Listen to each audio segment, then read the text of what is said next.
inductor, and we refer to it as the winding resistance. Another thing is true is that there's something called a winding capacitance. We put the capacitance in parallel with the inductor. When you look closely to a wire wrapped around this pen, there is a capacitance associated with each coil beside themselves. That is why it is set up in parallel. Most of the time, especially the way I teach things, I usually don't need to take...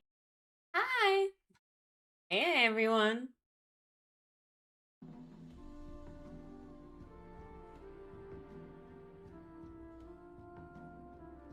Get the overlays correct here.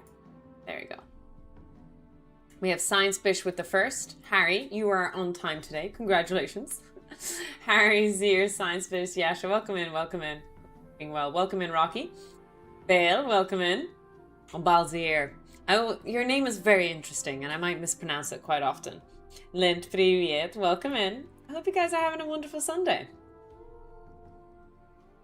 I hope... Oh, ouch, that hurt. Yeah, I hope you guys aren't going to be working too hard. Not too much study today. I feel like today is a nice, relaxing day. We shouldn't study too much today, I think.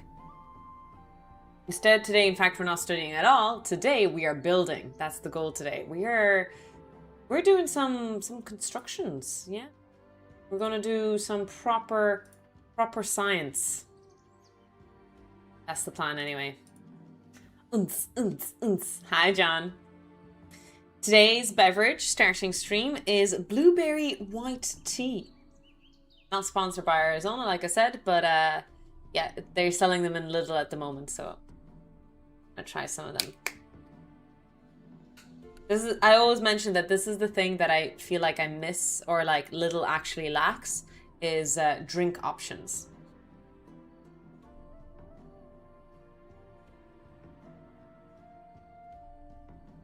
Quite mild blueberry flavor, I would say.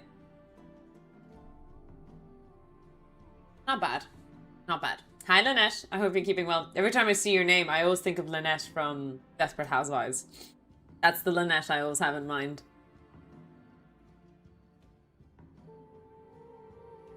Hey, Hacks. How you keeping? How's the pub yesterday? You came in at the end of the stream. Hope we weren't too hungover. Hey Jay, how are you feeling today? Are you feeling a little bit better today, or are you still sick? Bahal Sahir. Oh, jeez. I mispronounced it completely. Bahal Zahir. If I'm even pronouncing it correctly right now. Hey Tetsu, how's work going? Saving lives today? Well, I hope you save lives every day, but, you know, today in particular. Hi, Best Banana. I'm feeling oh, that's great to hear, Jay. Great to hear. Back to the mines now. If you're feeling better, off to the mines. We have a lot of work to do. The world won't get taken over by itself. We must get ahead of our plan.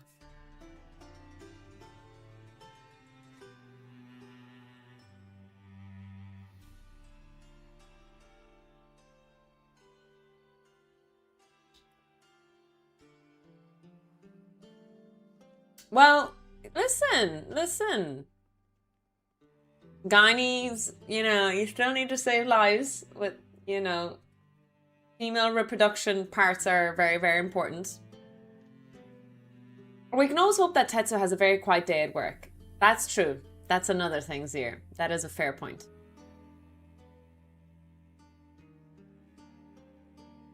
Very fair point. I spent so much time today on a whiteboard. I decided that I'll post a post next week, like on Tuesday or something, on social media on loop theory that we covered yesterday. But I decided to come up with a new problem and solve a Wheatstone bridge. It took 5 whiteboard slides. So yeah, that's why my stream is late. I take no blame for it. I did it for the greater good, and the greater good in this case is education. It was good. I only had a couple of pints. 80. Oh, okay. I thought 80 pints. So no hangover. Always good. It's always nice to go out drinking and have no hangover.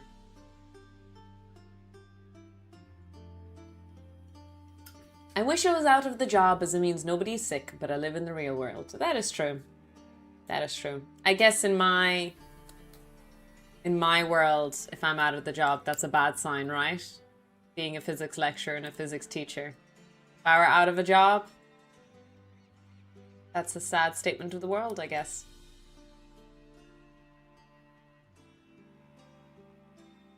So there's two ways you can reflect on your own jobs and see how you feel about them. Tofu out of a job, recession indicator.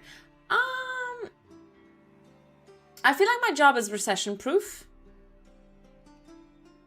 I think if I lose a job, it's a commentary on the state of education system. It's particularly STEM. Yes. Hi, Ox. Welcome in. Thank you. Reduce, reuse, recycle. I recycled some newspapers. It's a type of Scottish dark ale. Oh, cool. Never heard of it before. 80 shilling. Had a couple of pints then of that. Not too bad of a day.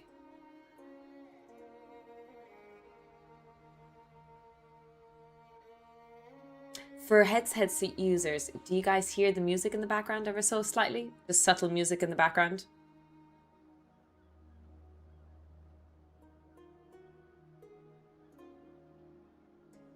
I would say for headphone users, because if you have me on speakers, your volume should be low anyway. Hi, Loki. I'm doing very well. Thank you for asking. I hope you're keeping well as well. Are you up to any madness, any goodness? Also, would there be more students coming in during a recession?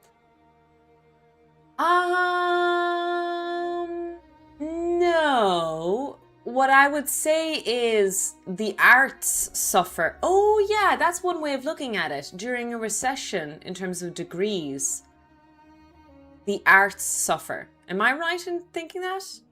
I have no statistics to back up this statement, but I'm wondering, is there like something we can infer here? I feel like when the economy is growing and when people have a lot more choice and availability, the arts get picked up a lot more, but they suffer during a recession because people are looking to go into jobs with guaranteed jobs or the market more than anything. Hi, Hunter Bros. Welcome in. Hello.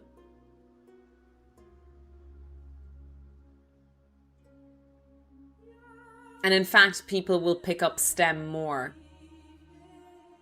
Physics could suffer though, because I feel like if you had any inkling of mathematics and you're like, what do I do? Do I go into computer science, engineering, or physics? Let's say that's usually like the STEM people go through. Physics is least popular just because a lot of people think it's hard, number one.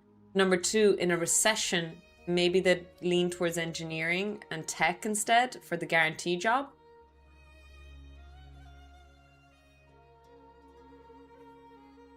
What does performance aware? What does it mean to be performance aware? Any tips for coding and programming? You're asking the wrong person, Hunter. You're asking the wrong person. I'm a terrible programmer and coder.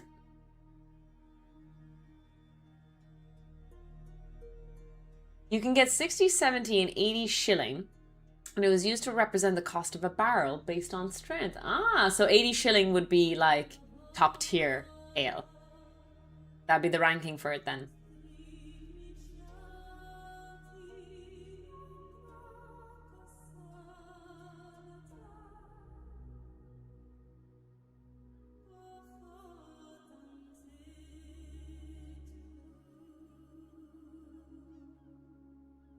You mean you don't write anything in Lambda? I know, atrocious. Mathematics is the language of STEM. That is true. And physics is everything. I thought it might be a case that if someone is not getting a job from high school, college level, they may kick the can down the road by going to university to get a degree. Ah, I see. So the way I see it is, when the economy grows, I think things like apprenticeships, things like plumbing jobs, electrician jobs, building jobs, they tend to suffer in a very good economy. I think there's actually a recent stat on this. I feel like I'm actually spouting something I heard recently, where the quality of this work is dropping, the price is increasing, and that's simply because if people have, like, let's say, do really well in school, instead of going for apprenticeships, they're going to university, when really they would have been a really, really good electrician.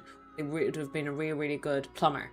But because of this notion that it's a lower class job, or whatever kind of ideological statement will make or have notions about, they tend to not go into them as much, despite the fact that right now, more than ever, there's a huge demand for it, and it is a very well-paid job at the moment. I thought if you could make self-stabilizing robot that you would know programming. Oh, so the self-stabilizing robot I made, I borrowed a lot of the code online. Borrowed is a strong word. I copy and pasted it, and a lot of the code I don't know how it worked. There's only about like 10 lines of code that I actually edited and I did something to. Hey Doc, welcome in. Jobs in the trades pay very well and are always in demand. I think so. I think that that it's a great kind of branch to go through.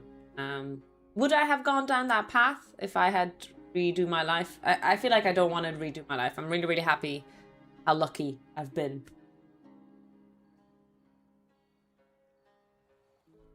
Yeah, I don't think I'd redo my life. But no, I'd probably go into engineering. I think I would do that. I have actually a video coming out tomorrow, and I'm shit talking engineers. It's a YouTube video that's coming out, a full like 6-7 minute video of me shit talking engineers. Okay, before anyone comes at me, hold on. Let me explain.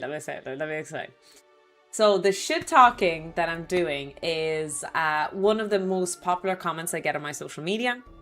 Because as you guys know, I teach physics, and then I teach a physics concept, and I come up with analogies or interesting ways of interpreting this equation or phenomenon, because, well, that's my shtick, you know, that's my thing that I do on social media.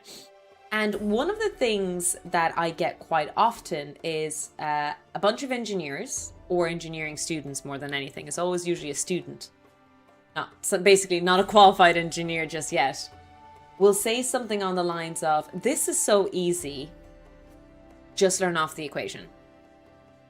Or, you're making it more complicated than it needs to be. All you need to do is just learn off the equation. And I hate that comment to no end. It pisses me off. So I have a whole rant coming out tomorrow of me basically pointing out that it's a terrible ideology to have, or a train of thought, a state of mind. It's going to do no good to you in the long run. No good to you in the short run, it turns out as well. And not only will it do no good to you, it will also be extremely negative on life, education, and career. So don't listen to those people. Scientists and their spherical cows. Hello, Grim. How are you keeping today?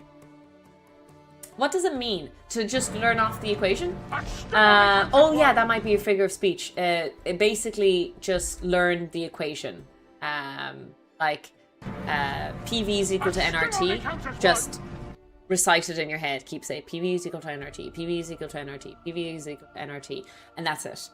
And yeah, that tends to be a really, really bad idea, because there's so many aspects to it. Again, you can watch my rant tomorrow. But some of the things include that you are, first of all, you don't understand shit, and that it affects your future modules, it affects your degree, it affects you in your job later, because now in the age of AI and, well, just the internet, we don't actually need to learn off equations anymore. In fact, most of my exams that I give my students, I give the equations at the back of the exam paper. I don't actually get my students to learn off equations, because why would I? In the real world, they'll always have access to the equations. So because of that, you can make the problems more complex and actually get to test their understanding. And I prefer that. But there are a lot of exams around the world that force students to recite and memorize equations by heart. And so many that they waste so much time in it when they could be spending time actually understanding. Hello from India. Hello, welcome in, Yari. Thanks a million for the follows as well. So this is the trailer for the rant video. Yes, it turned out this little rant was longer than the actual rant. I was a bit more concise in my rant.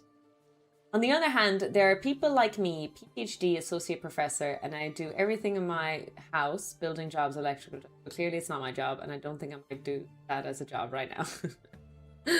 Welcome in, Zara. Yeah, no, I definitely do as much as I can around the house, but I think, despite my knowledge of electricity, I think I should hire an electrician. I remember my physical chemistry exams gave me an equation sheet that was like 10 pages long. Oh my days, Fizzle Pie, that's a lot.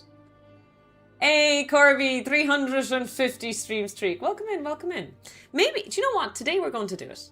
I keep saying we should do it, we should do it. I'm making a new overlay live on stream. Do not panic.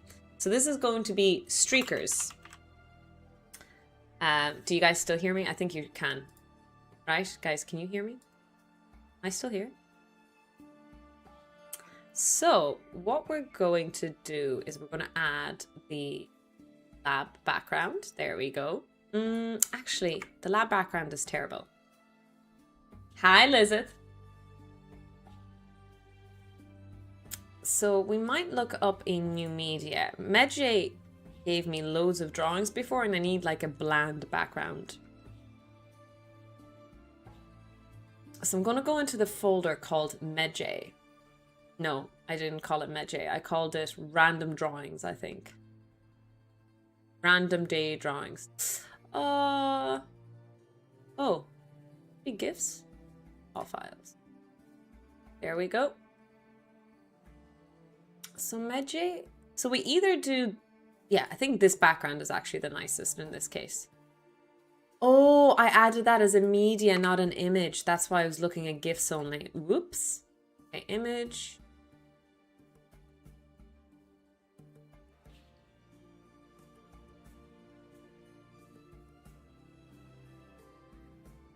I like this background. It's kind of cool.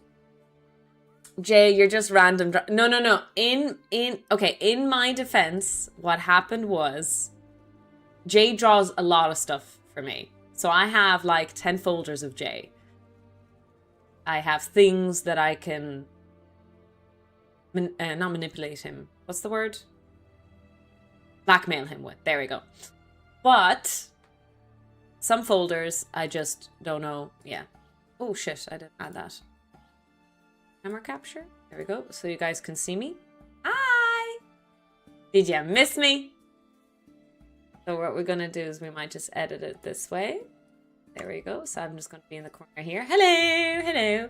And what we might do is we might actually create a streaker ranking. Oh, there we go. So this way we can like, because there's nothing special or cool to give anyone. So yeah, it'll be a nice way to maybe make a board. Okay, so first text we're going to add is the title. So this will be the streaker list.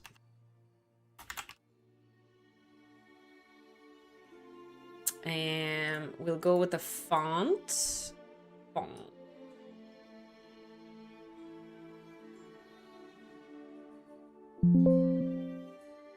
Oh, unfortunately, I can't actually look at the fonts. Do people actually know their fonts off by heart? Because do an outline. Outline. There we go. Outline size 5.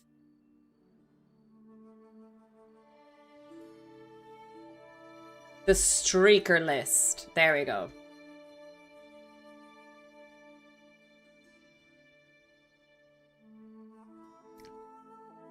Welcome in, Cypher. Welcome in, Leo. Hello, Amin. I hope you guys are all keeping well. We're just making a list of the most awesome peeps of our community who are doing incredible streaking stuff. I don't know how else to say it. I'm really sorry. I can't speak English. Okay, so we just had Corby.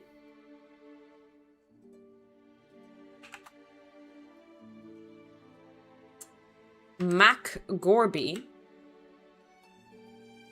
Oh my god, we have so many people streaking now. Maybe we'll actually add the streak first. So it's 350. There we go.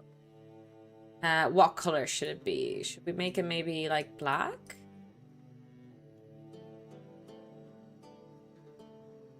With an outline. The outline white, maybe a thick outline. Right, make the list. Whoa! Maybe like this. Okay. I'll make the outline a bit bigger. 14 or 15 even. Semiconductors, electricity, or mechanical? Semiconductor, probably. Ashkan, yeah. I'm already on top of my neighbor's streakers list. Oh no. Not the correct list to be the top of anything. All right. So here's how we have the list. So we have loads of people who just streaked. So I'm going to keep track of them. We'll do top 7 or top 8 at a time. So Grimsel at the moment is 30.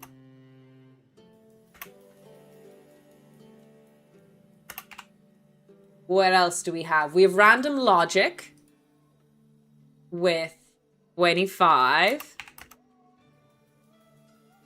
Random Logic 0101. There we go. What? Any other streakers today? Cypher, you know what? I know it's only 3, but at the moment, that's our highest streak until I see another streaker in the chat. XT Cypher. Oh, there we go. We're getting streakers coming in now. Medjay with 310.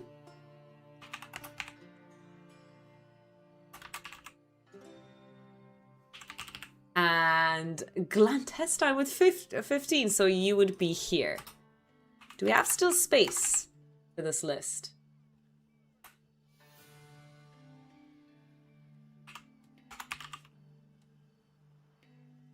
Yeah, we still have loads of space. I can take in more streakers. Anjama is currently on a 1-stream streak. Will we call the overlay people without a line?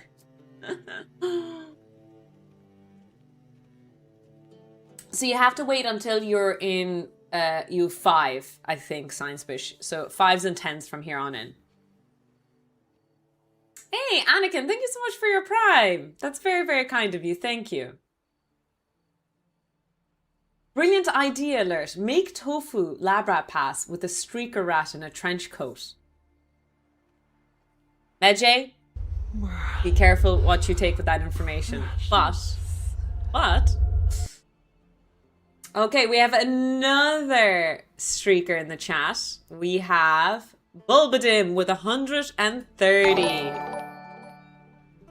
130. The Bulbadim. I spelled that right. There we go. Are we running out of space? We're almost running out of space, I would say. I'd say we can only take in one more streaker, and these are the rankings from here on in. So it's only going to be 1, 2, 3, 4, 5, 6, 7, 8. We can only take the top 8 streakers at any given moment. That's the new stats, chat. I don't make up the rules.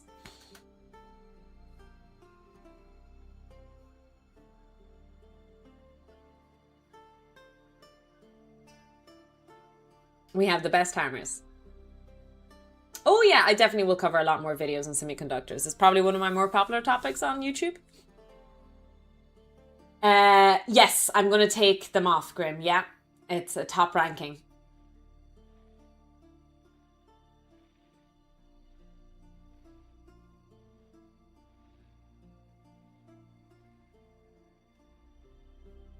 Thanks for the advice. We'll see, Noted Binky. We'll see what happens.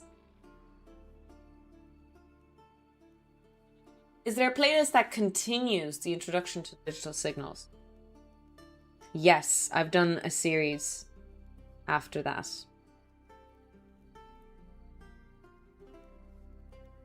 Logic gates. So I've done a video recently enough in the last month, Ashkan, called Logic Gates. That's the sequel. I mean, not if there was a bigger streak. Let's say I missed your next one. Would you remove the 30? I mean, no, no. As in, like, no. So this will definitely clear up soon because there's a lot of people who have 82 or 106 and they're just waiting for the next alert to do it. So once they have the alert, these will be cleared. But let's say Corby loses his 350 out of nowhere. It will still be up there as his like, exactly. So the numbers can only go up. Exactly. Exactly.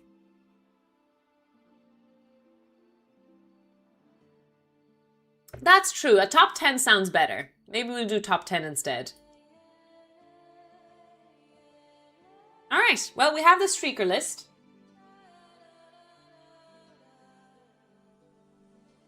If I lose my streak, I'm a retire for real.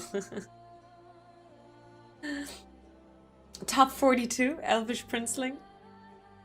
It's just a nice way for some of the crazy people to get some support. And I think we have like some insane numbers. Star, I think, is the top one. I think he might be on 400. I think since the day the streaks have been invented, he hasn't missed a single streak. Yeah. We'll see. We'll see. I had lost 109. Yeah, so then basically 190, if you were up there, Jay, that would be your maximum still to that day. Building your own elephant trunk, that's some extreme plastic surgery. Yeah, we're going to build a giant elephant trunk. That's the plan today. So I have some parts already. We might have to 3D print some components. I know we could use duct tape, but where's the fun in duct taping?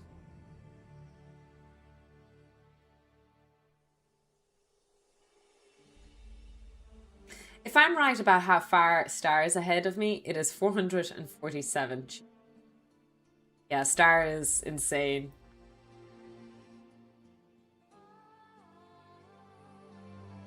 Just made coffee and I'm ready. Hi, Bloatware. Should we make coffee? I feel like we should. After the iced tea. Me neither, Hacks. I think my highest one was like 15. But like, I genuinely can't. Commander, set a new course. There's coffee in that nebula. With my job, I can't have stream open. And I know like people could say, oh, you can leave your streams open and you have these extensions. And it's kind of like, I don't know. I don't do that. I don't run my PC at home.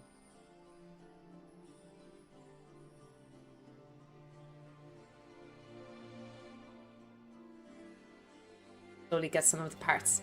I assume we're talking about Chernobyl style elephant. No, we're not. We're actually talking about a lab elephant trunk. So if any of you have worked in a fume hood in a lab before, that's usually a popular place where you could find an elephant trunk. It's a suction thing. It's a little vent and you can move it around a bit depending on where you need suction. So if you're soldering or you're working with concentrated chemicals. So that's what an elephant trunk is for. Oh, that alert was loud. Was it? Let me fix that. We can fix that alert. The coffee alert was very, very loud, was it? Is that the one you're talking about? So we can go into commands. Coffee black. There we go. Edit that.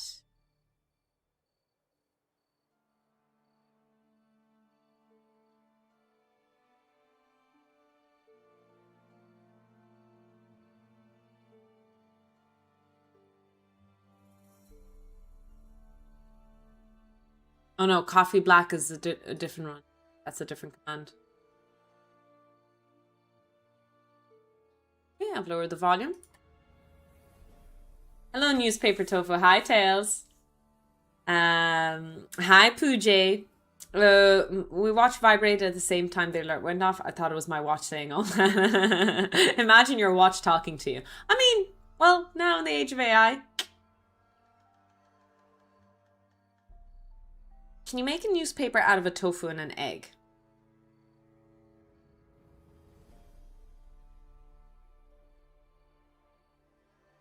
Very odd question.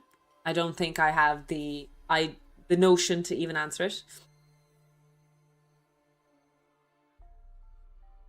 That still only counts as one. Yeah, I didn't keep up with Gimli. Gimli was too fast for me. Thank you all for the follows. You guys are more than welcome here. Today we're doing a project. Let me show you what we're doing. Ooh. Oh, my pants. Actually, it's not my pants, it's my hips.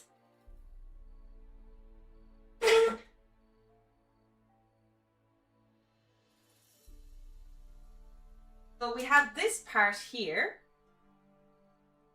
This part here. We're basically going to test the vents first.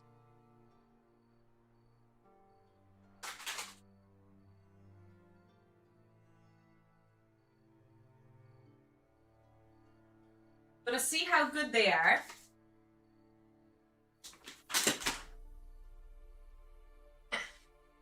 Test this bad boy out.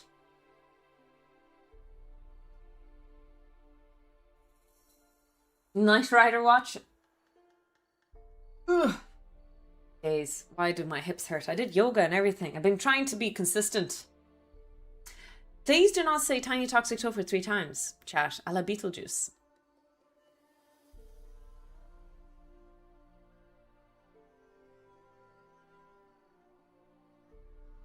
Speaking of Beetlejuice, did you guys actually see the new one? Wait, I definitely feel like someone's mentioned that these are my Beetlejuice pants. Yes. Was it my... Was that my students or you guys? Yeah, there was a new Beetlejuice that came out last year. Or this year? Maybe last year. Maybe last year Halloween is when it came out. But yeah, there was a new Beetlejuice. Guess it must have been you guys being rude to me, saying that I have those pants. It does sound like something chat would make fun of me for. I liked it, a fun little movie. I only watched Beetlejuice quite recently, the original one. So I haven't too much to compare. Hi Kip, how are you today? You can't wear vertical striped pants without hearing that. Never get away from it. Never get away from it.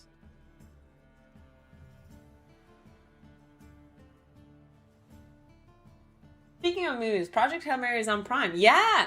It's been on Prime for a while. I highly recommend the movie. I think it's a lot of fun. Can you stop moving? I'm trying to read. Get your own newspapers, David. I pay premium subscription here. Hi, Greek. It's cute. Exactly. It's such a lovely movie, I think. Project Hail Mary. In this age of...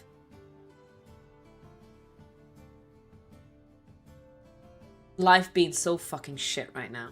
So sorry, I can't say it any other way of how I feel. But with life being so shit, it's just a nice enjoy. Hi Alexander, welcome in. Exactly, exactly.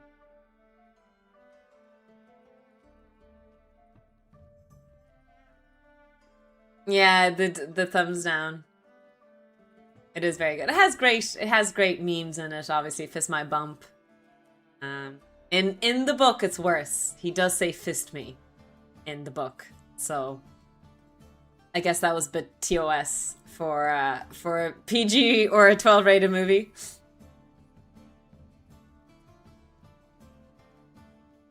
Yes. So the alien in Project Hail Mary struggles with grammatical structure, like a sentence structure in the English language, which makes sense. We're lucky we can communicate with any alien at all. And so... but my fist is what the guy was trying to teach him. And in the movie, he says fist my bump, right? Correct structure. But... actually, in the book, what he said was, fist bump. I've been saying it incorrectly so much that I forget what the real term is.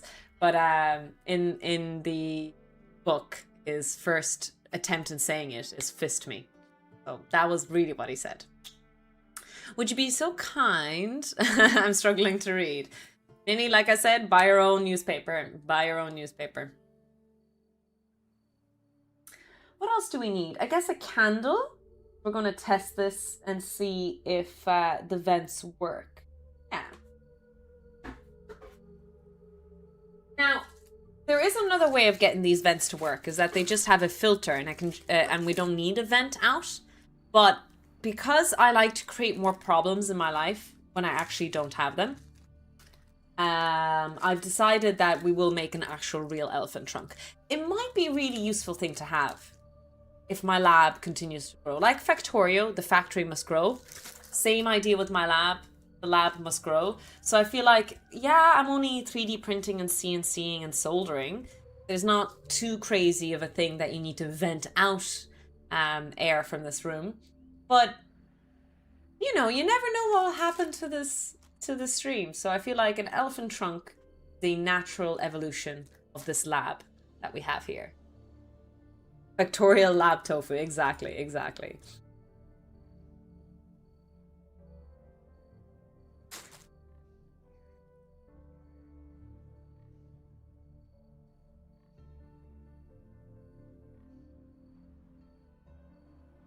Bum, bum, bum, bum.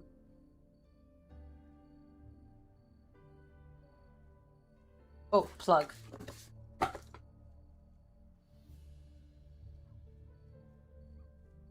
Do you have an inverter for the motor? Are you sticking to baby sizes? No. I'm actually just recycling one of the vents that already exist. I'm not even building the vent from scratch. I'm recycling a vent that I already have. Reduce, reuse, recycle, chat. That still only counts as one.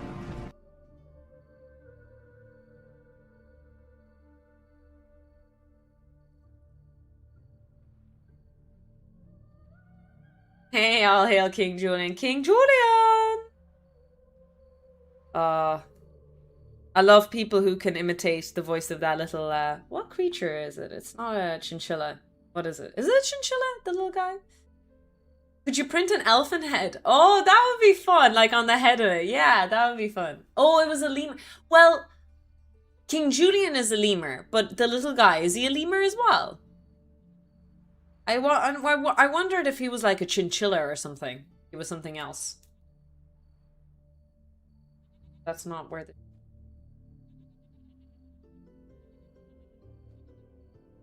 I like... Oh jeez, I haven't seen Madagascar in so long, and now I have all the scenes playing in my head.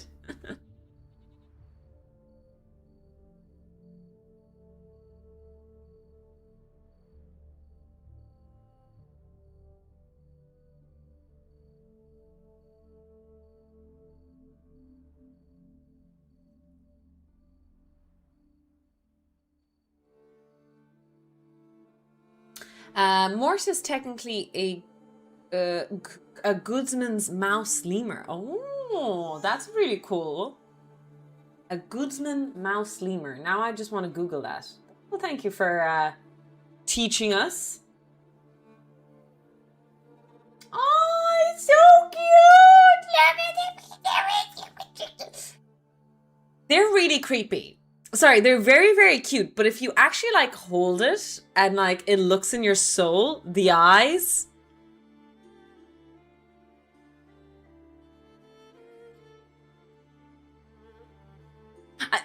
They are all lemurs, but I suppose when I think of a lemur, I think of the one, you know, the stripy tail one, and not such big eyes.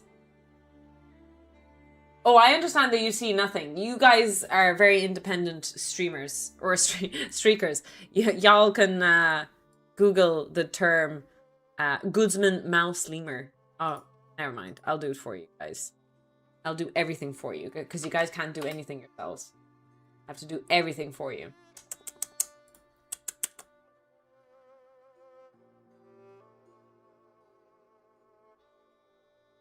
There we go. So this is a Goodsman mouse lemur. Look at that cutie patootie. Isn't that a cutie patootie? Kind of, like, I love little cute rodent things. Like, that's like one of my favorite pets. Everyone is like cat or dog, and I'm kind of like, well, rats and rabbits and chinchillas is kind of my thing. But they're kind of on the border of making me uncomfortable. And they're like adorable. I still think they're adorable. And if you give it to me, I will squeeze the bejesus out of it. But low-key creepy. Just a little bit. And there's nothing wrong with being creepy. Most of the time. Of a bad man's mouse lemur. I'm assuming Goodman was a zoologist or something that discovered him. Oh my god, the eyes. Oh my god.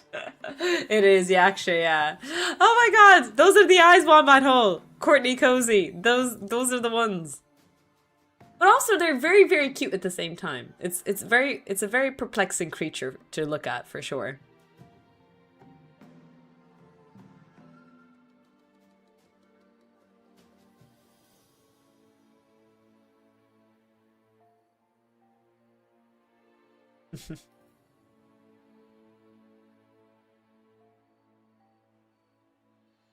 I'm holding some.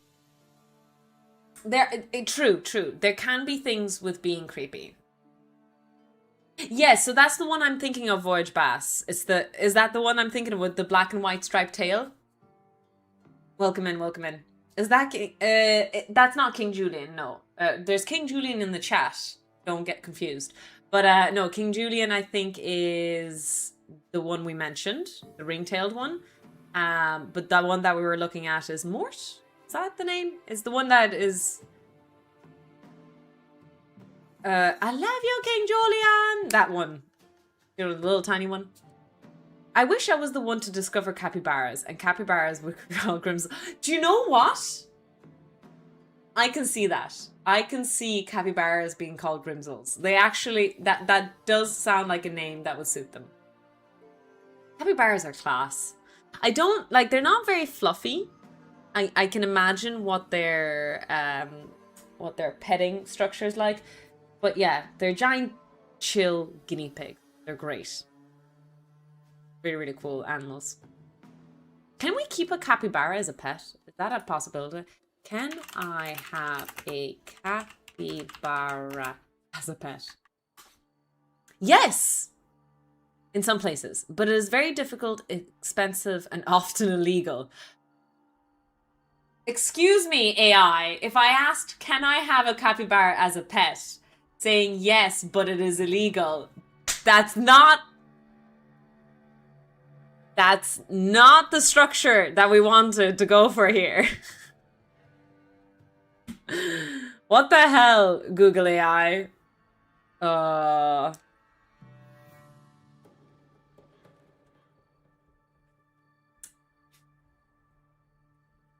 Yes, once. Technically, you can. We're gonna do a heist chat. We're gonna steal a capybara from the zoo. It's only illegal if you get caught. Unfortunately, I broadcasted this live on Twitch in front of, 100 people or so. So yeah, not a good idea.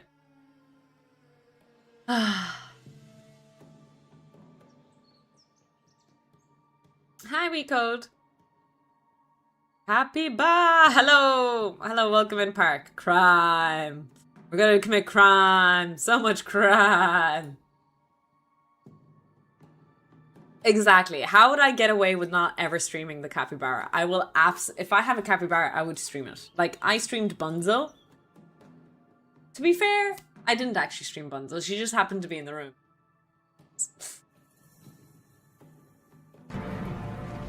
Still only counts as one. Get a rat with some bunny ears and tell people it has hormonal. I don't think it'll pass, no. Obviously, I don't live alone in this house. I have to vet every animal, and unfortunately, rats crosses the line. Rabbits is the closest thing I can get to a rat. I'm not allowed to have a pet rat. Do they make good bacon? I don't think so. They're quite structured and sturdy creatures, Hacks. It's not fat.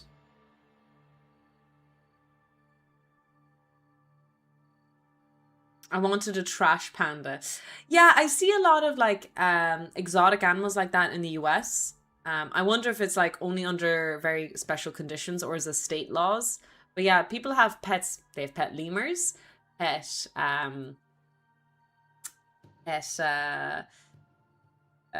trash pandas, or so many exotic looking pets. It's state laws mainly. Okay. I think pretty much anything goes in the US. See Tiger King. I've never heard of Tiger King. It's true, we don't see Nate a lot, so I think if I really wanted rats, he would allow it, but it'd have to be kept here. Exotic pets. Rabbits don't make this. Rabbits are actually classed as exotic pets. So that's why you can't get insurance on them pretty much nowhere in Ireland unless I can't find anything. And that's why their surgeries and their healthcare is ridiculously expensive. There are only 2 exotic vet surgeons for rabbits here in Ireland. Obviously, when we were trying to save poor Bambi's life, we had to do a lot of research to find the best place to get her. And yeah, it's crazy. It's not a lot of people study. It's such a popular pet, a rabbit. And despite that, not a lot of healthcare options for them. I think the problem with it is that usually people have this notion that it's like a hamster. Probably shouldn't be saying this about hamsters anyway. But it's like a hamster in the sense of, oh, it's a nice pet for children.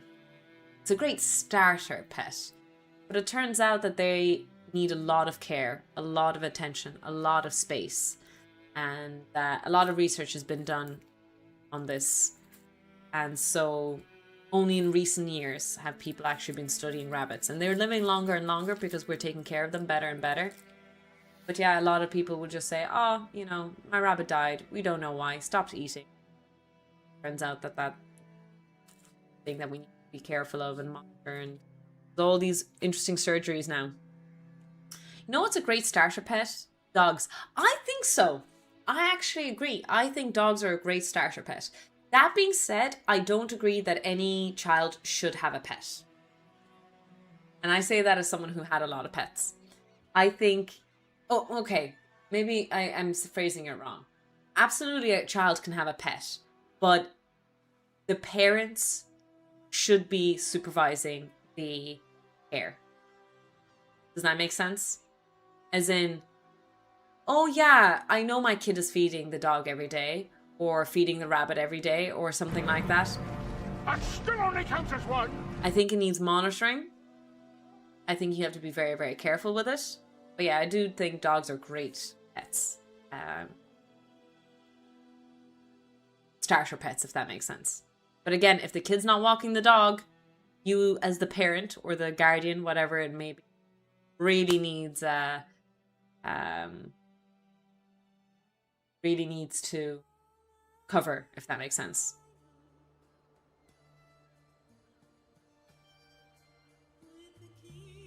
Teaches them responsibility. It does. But like I said, the adult has to step in. If the child is being a brat, the adult has to step in. The animal is innocent. Shouldn't suffer.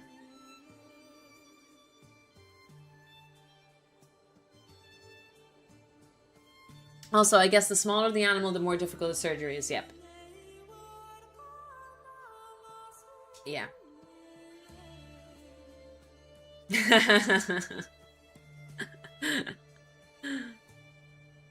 What about a pet rock? I had a few pet rocks. I also had pet snails. They kept dying though. I put them in a box with leaves and over time they just kept dying.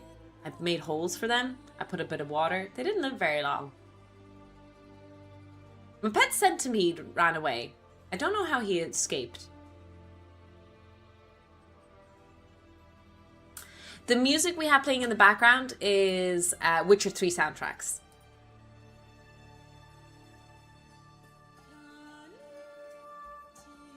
The Snail Slayer. Did you put them in a pack of salt? Of course not. Of course not.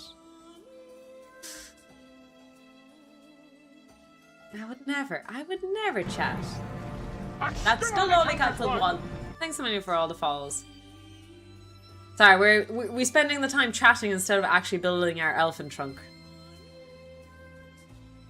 Don't snails make boring pets? Listen, I really wanted a pet when I was a kid, okay? I was happy to have a centipede and a snail. And by the way, it wasn't an exotic snail or anything. I just mean I kidnapped a snail from my backyard and kept it alive in a box with leaves. I hope that was understood. Did you give them the right leaves? Hi, Silver. We are building an elephant trunk. We have some parts here. We're totally going to start in a minute. After the break. But we need to do some airflow tests. So I have a candle. I have a candle. And we're going to plug it in and we're going to see if by joining the two tubes, we might just crudely put them together with some duct tape and see if they hold. Not hold, if the airflow is good. Otherwise, we might need to consider dual venting, although power that would be it. I'm still confused about the elephant trunk. I'll show you what an elephant trunk is in the lab. An elephant trunk is a lab thing.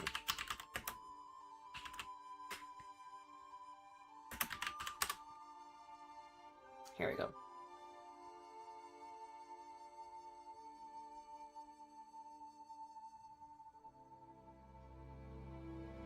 So this is what an elephant trunk is in the lab. It's a fancy machine that sucks out air and vents it out to the outward, or a little thing. So you can have multiple of these guys in the lab. Have some giant ones like this. But as you can see, the whole notion about it is if you're dealing with toxic chemicals, that you can put it right over the thing that you're doing and have the vent operating and just take the particulates out. That's kind of the premise and the idea of the elephant trunk. Maybe it's called something else in your all languages, but we call it the elephant trunk, our lab.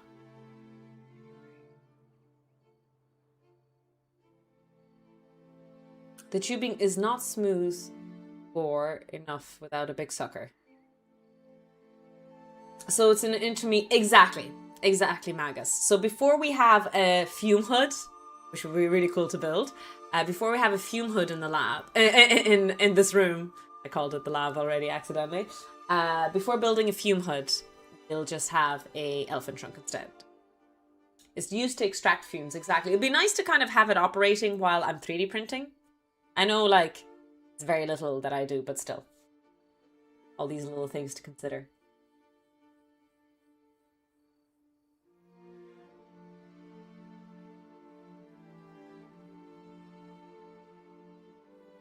You can get commercial ones for welding. That's true. I'm sure we could buy it.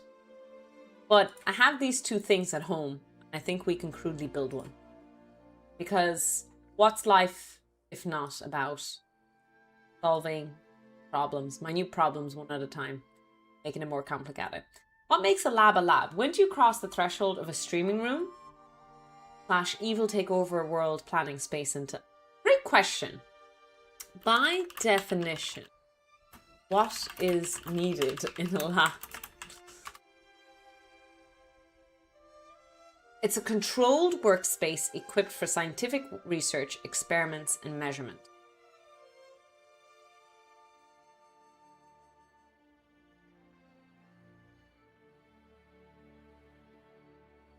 So it needs 4 core components: safety and ventilation equipment, measurement and analytical tools, general support and processing hardware, last but not least, standard glassware and furniture.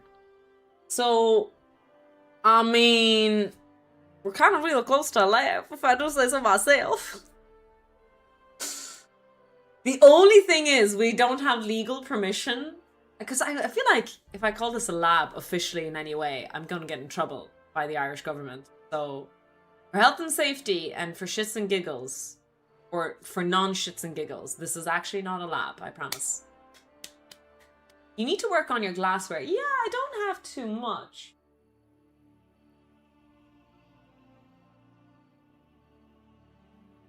Much glassware. There we go. I don't have permit to enrich recreational plutonium. Let's not do the tax problems. That is true. A controlled workspace. It's a secret lab. There we go. It's a secret lab. Only us here, Twitch and YouTube, know anything and everything about it. You know everything about it, Frank.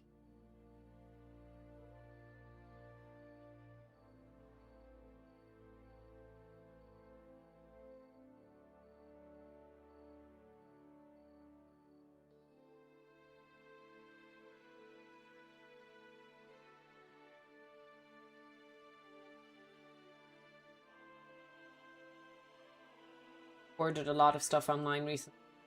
Terrible for my bank account. But I just needed a few bits and pieces, you know. School is starting soon. I think school might have started for some of you, or is it starting Monday for many of you? School doesn't start for me for another week. Just so fast. Yeah, because I have to correct all the repeat exams as soon as I go into work. When is the 1st of September? It's a Tuesday, isn't it? Yeah. But would a physicist have glassware and isn't more of a chemistry lab? That is true, yeah. It's the day after the 31st of August. You're very smart, Grim. Yeah, do I go back to work? Yeah, let me just check my calendar. I've been really out of it recently, so let me check my calendar.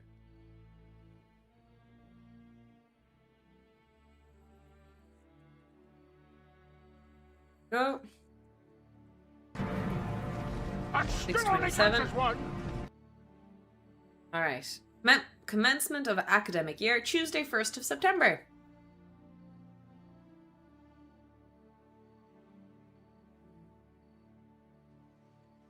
Yay. First day of lectures, Wednesday night. Yeah, I only have a week before. Jeez. Jeez Louise, I only have 1 week before my lectures start. I think I have to get work done this week. Tuesday, innit?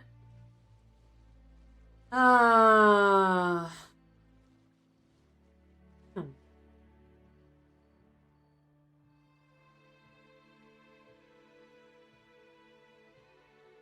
I know, I wasted all my summer vacation. I had planned to do a lot of work and I did no work.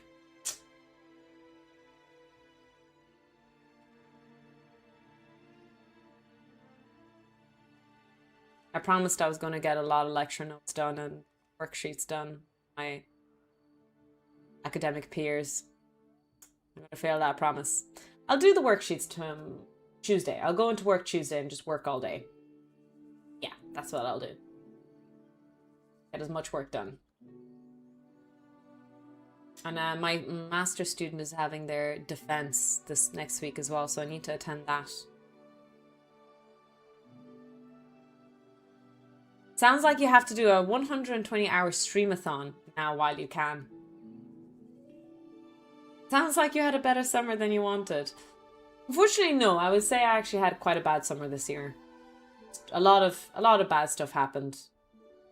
I feel like I wasted the summer because of dealing with those things, but it's kind of life. I think that's just life. We need that sound alert. Hi, Jim. Welcome in. Welcome in. In Finland, school started like a month ago.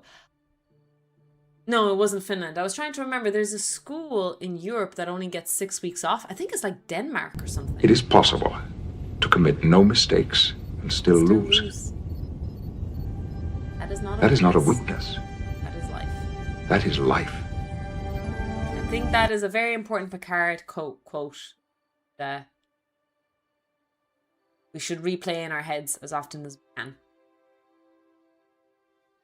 I think the summer vacations in Scandinavia are very long.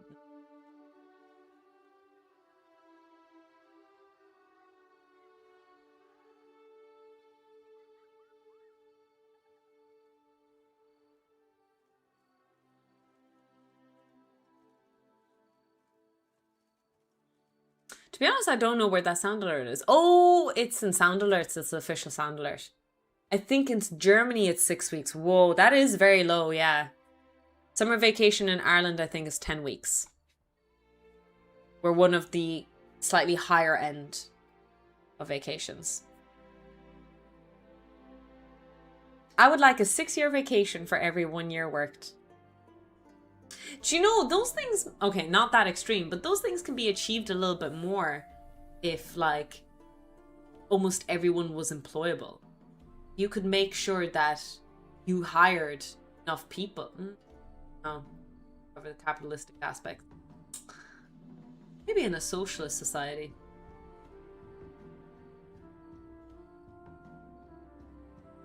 Working in oil rigs, working in them coal mines. The children yearn for the mines.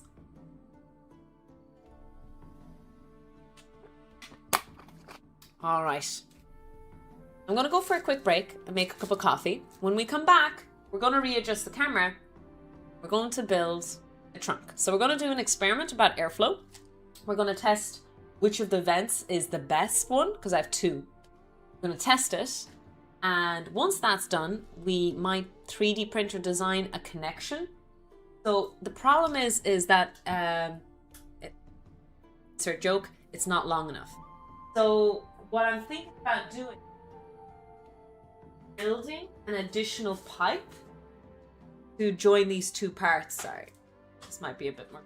Join these 2 parts together. Be a 28 centimeter pipe. Wait, how big can an A1 print? I think it's 26 centimeters height. Exactly. Every day is a school day. All right, I'll be right back. I'll see you guys in a few minutes. Don't get up to anything too bold. Into consideration. Around that time, we also had REM, a Röntgen equivalent man. This was basically associated with Röntgen, but it was talking about the effective dose. It was the value representation of how much it takes to start damaging the body. 1 rem is 0.01 sievert.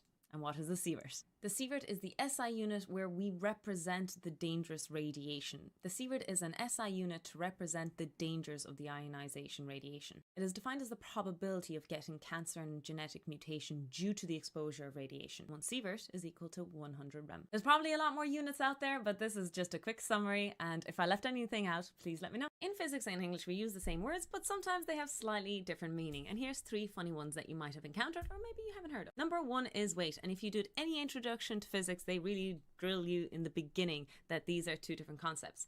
In English, we say weight, but what we mean is 1 kilogram of flour is its weight. However, what we actually mean is mass in physics. Weight would be if we multiplied it by gravity. It's the W is equal to mg relationship. Number 2 is the concept of theory. In English, we say, ooh, I have a theory that this might have happened, which might have little to no evidence to back up your theoretical claims. However, in physics, a theory is really well established. In fact, it's pretty much the final statement of a discovery or understanding in physics. For example, we have the theory of gravity, and I don't know about you, but personally I won't be jumping out the window anytime soon to try and disprove it. And finally, we have male and female parts, and this is not just in physics, this is interchangeable in a lot of technological terms. We have the female and male parts of cables, banana clips, all these kind of sorts of things. I hope I don't have to explain what the English of that is. If you have any other examples in mind, please share in the comments. Welcome to Physics of Video Games, and today we are doing physics of Baldur's Gate 3.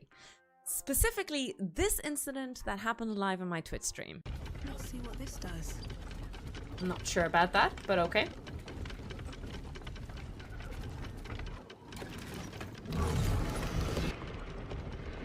I'm a bit worried about what that release brake lever would have done. Oh, that's...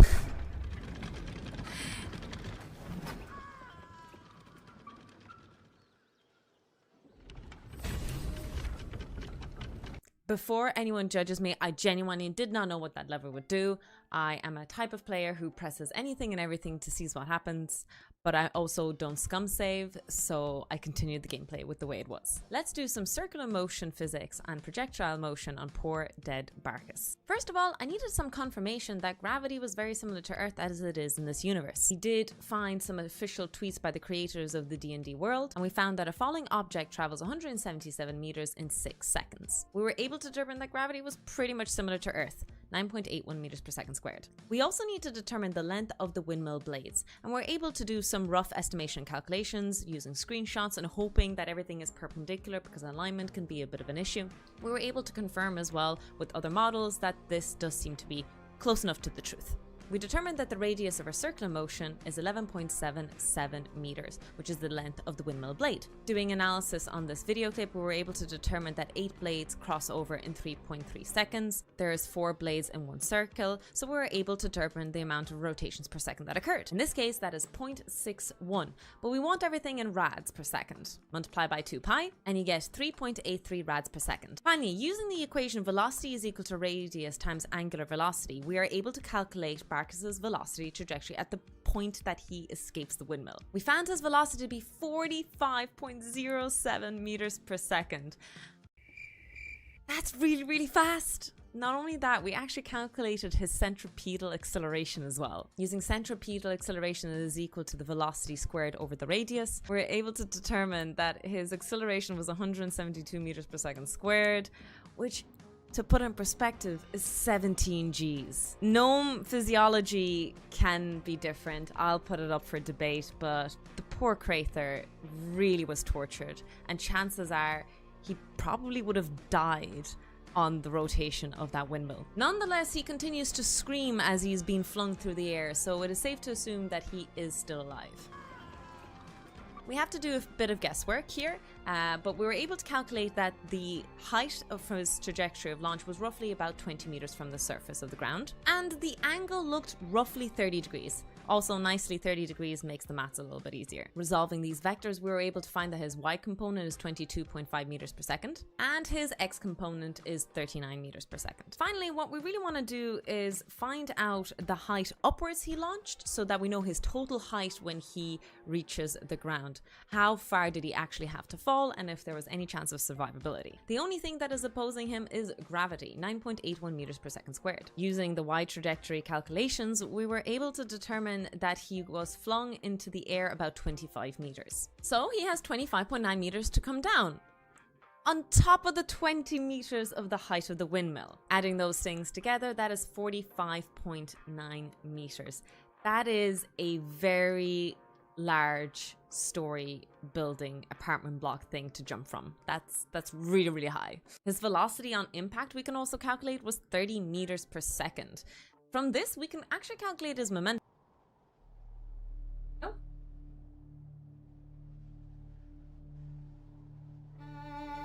I'm back.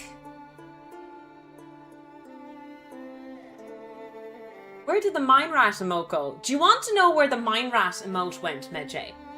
Do you want me to tell you where the mine rat... You're creating so many emotes. We ran out of emote slots. I think they might be like under bits as well. I think they're still there, but I think maybe not. It's all your fault, Jay. All your fault. Hi, Krampus. Hi, Logitech. Welcome in, welcome in.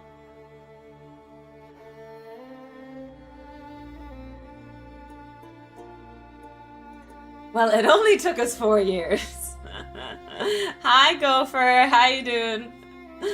All right. So what we're doing is we're going to test a few things. Let's I have an extension cable here. I'll unplug some stuff.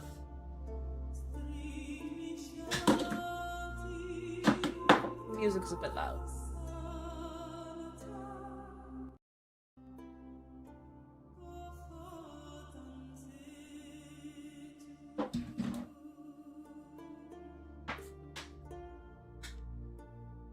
Around.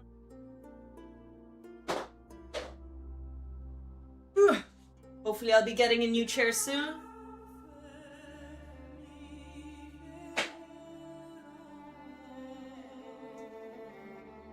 Oh, I think it's random. The app I use is random.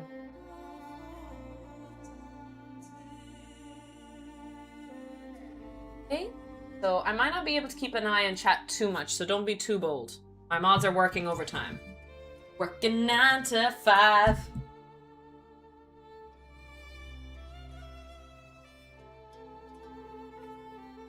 Okay.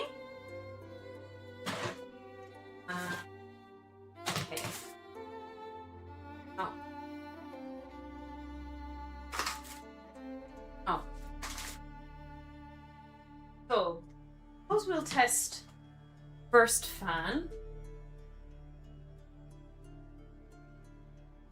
this one, the big long one, because that's the one I want. So we might as well test that one out first.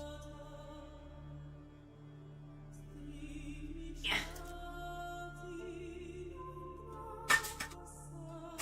Did I get scissors? Absolutely. Am I going to? Nah. Nah.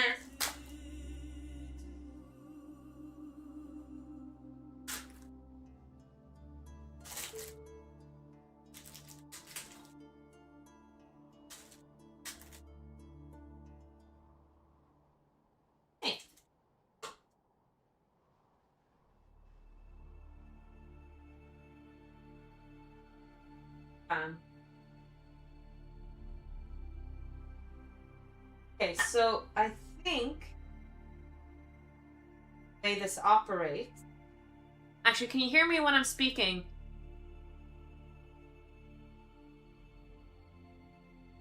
Speaking down to you guys. Maybe I need to look up a tutorial here.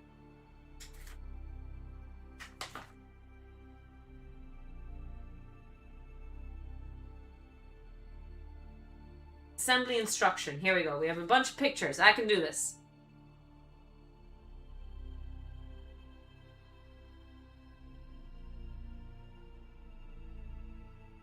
Oh, okay.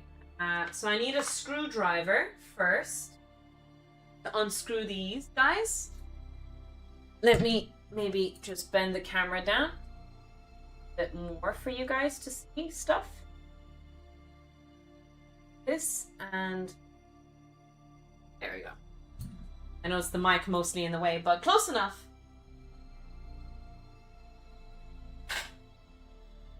How big of a driver do I need?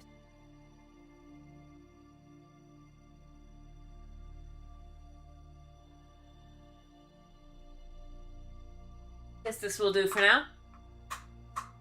We can hear you just fine. Excellent.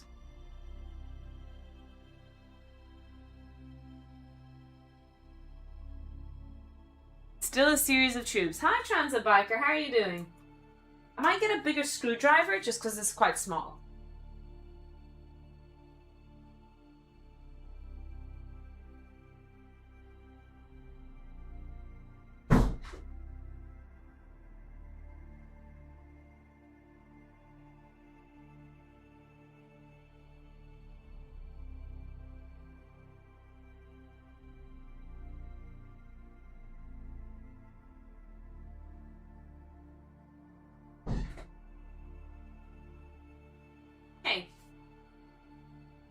Back.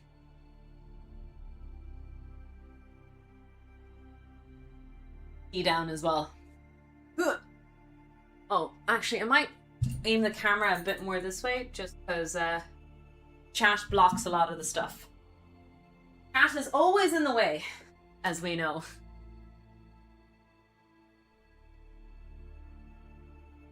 So what we're gonna do, our first goal here, to basically assemble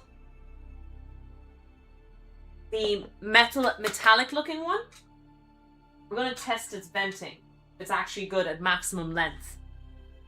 No cream in your tea? Absolutely not. Who has cream in their tea? Who is this villain? Puts cream in their tea? Absolutely despicable notion.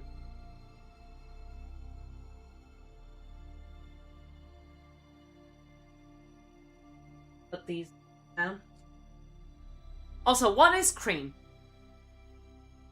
Well, do you put milk in? No. I drink my tea black, like my soul down. Dark. Used. Not a shred of sense of humor. Everyone knows you clot the cream and put it on your scone and scone with tea. That is the most, like, British thing ever, Grim. What the hell? What are we making this for? This is a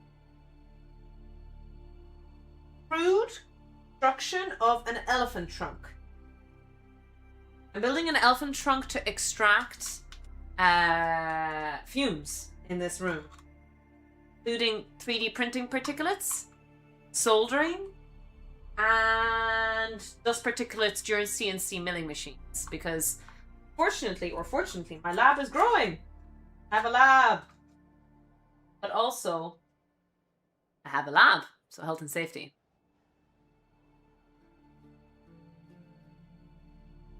If you milk a mammal and put it in the fridge, it's probably the stuff that floats. Well, I've got curdled cheese, curdled milk, cottage cheese. Hi, Rico, welcome in.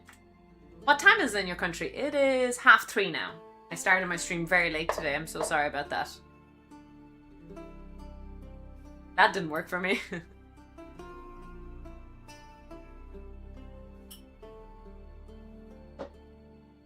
Nice. Got that. Let's just see if this works even. Plug this in. And I have the extender over here. Okay.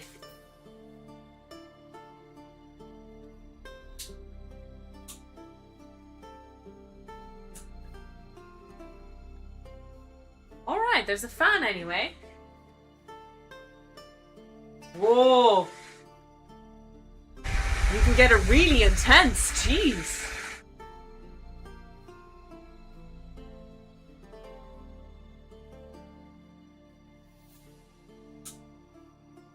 Oh, that's lights. We can even get lights on it. That's cool.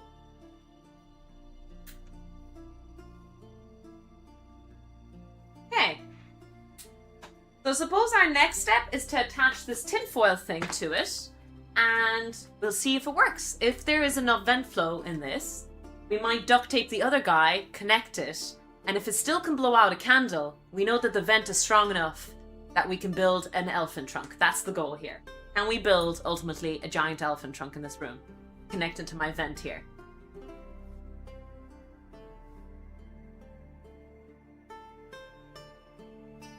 So.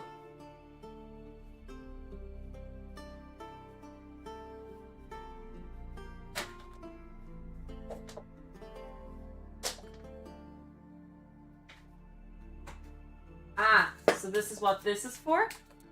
Never used a clip like this before. But, oh, cool! Cool thing. I've seen these before, but I've never used them. Yeah, this is really fancy. If you guys don't know who got this for me, it was you guys. A lot of anonymous donations on Throne. I really, really appreciate it because my sound alerts for Throne don't work. But if you guys ever end up donating stuff on Throne, I buy stuff. And this is one of the things we bought a long time ago, but I still really, really appreciate it.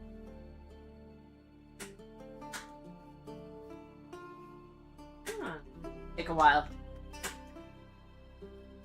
Do not hook this up to a clothes dryer and think it's a CPAP machine. Don't know what that is, Diamond. That sounds scary. Hi, Fatal. Does CNC milling create gases? Usually, yeah, it's only chips. I don't think I've seen any shops with fans in it. No, you don't need it, honestly. And it's an enclosed enclosure, but it does create a lot of dust particulates. So it's just dirty. I mean, you probably shouldn't be breathing it in. If you'll notice, a lot of workshop people actually wear masks, very basic masks when they work. Oh, it's a sleep. Oh, I see. I knew that there's a machine.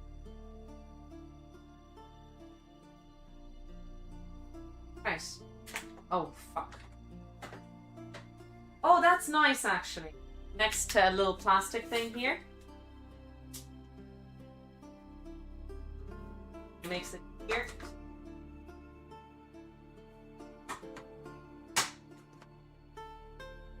Lock and load. Right. So, our goal is, can this SOB put out a candle? We should do a Gamba Gamba. It's a bit too late, but let's find out. This looks like a dodgy experiment. Tofu's lighting up a candle. Just gonna set things on fire. So, we turn this on.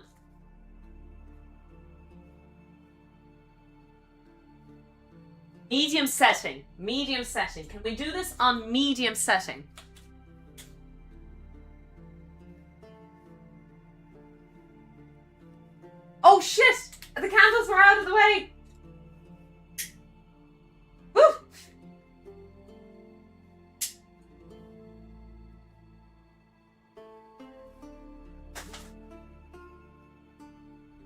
careful not to light a fire here. That's amazing. On medium setting.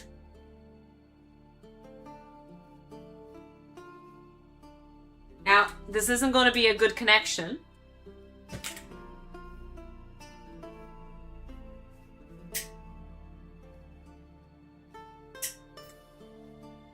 We'll see if we can get some more length to it. Not going to be great. There's going to be gaps here.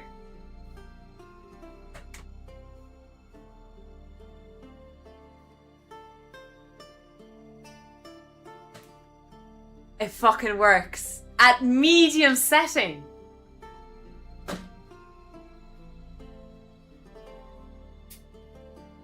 This is a class extractor. Absolutely amazing strength. Exactly. What is coming out of the trunk? Just air. It's just air.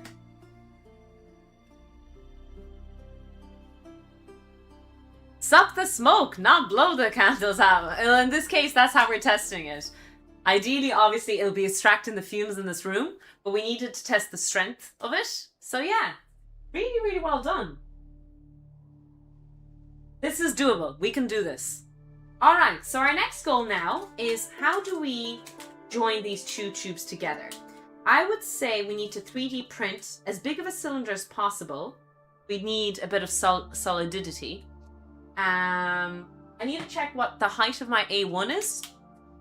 And we need to custom build something.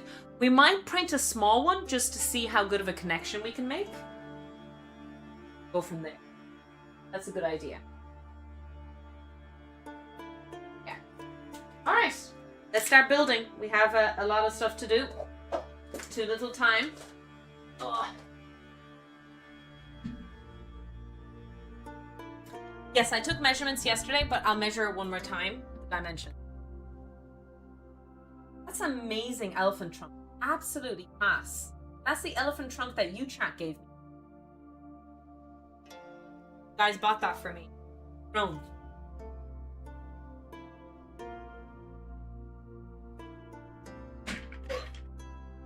Measure twice, print once. Listen, with my history, it would be measure 20 times and still print 4 times. Ay, ay, ay. Made from real output.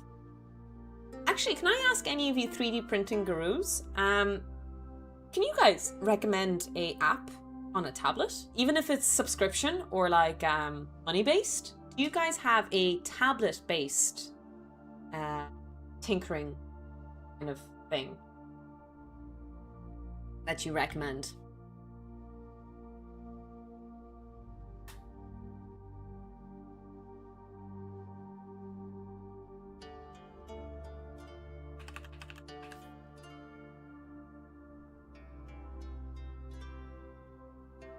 Log in. Add there.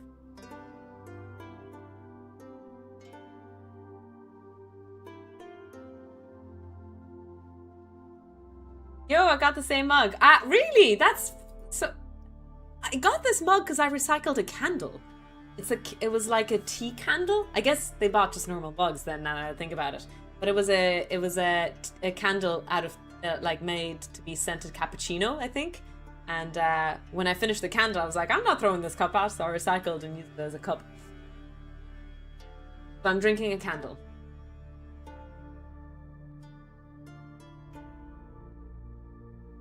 Yeah, you'd want a pretty solid structure for Mark 0G, see if I have the R numbers. Not for precise CAD-based stuff, but for organic modeling, Nomad Sculpt is great. Is a subscription-based, Grim? Nomad Sculpt. I think I saw it in the App Store. Visited the set of friends and stole it.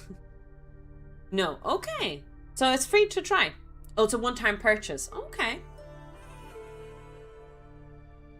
How expensive is it?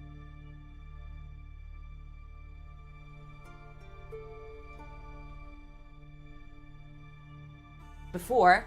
Oh, sorry, I'm. Okay.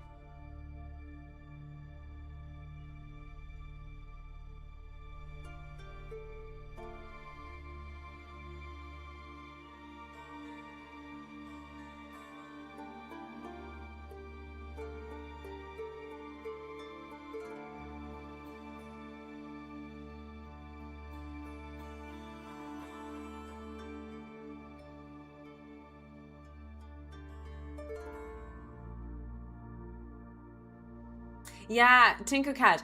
I've heard that the Tinkercad on the tablet is shit. Am I wrong in thinking that? Red, right? I thought that's why I didn't download Tinkercad. I read the reviews of bad.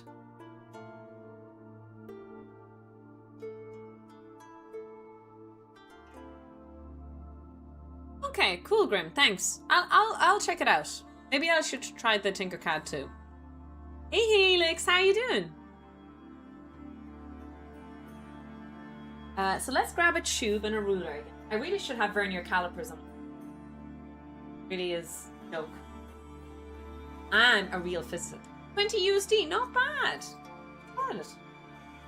Yeah, because I have my tablet.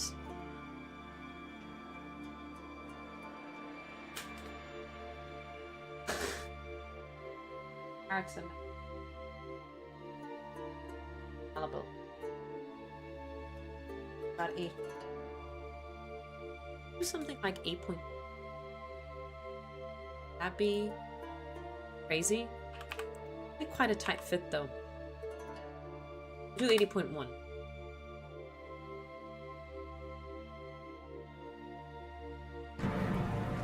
That still only counts as one. That still only counts as 1, chat. Increase it to about 8 centimeters. We have enough room.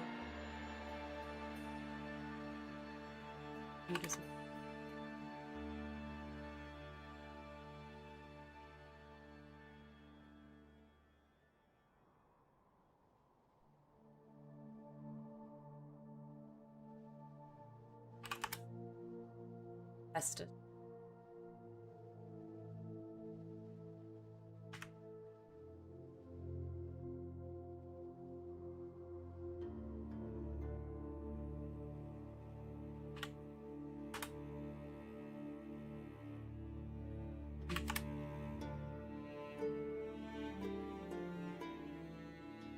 No, it's half of that. It's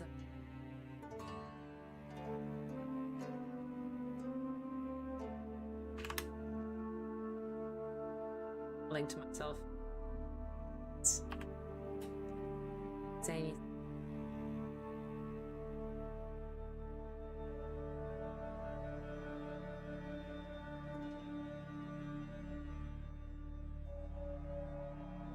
oh, I think I got it right.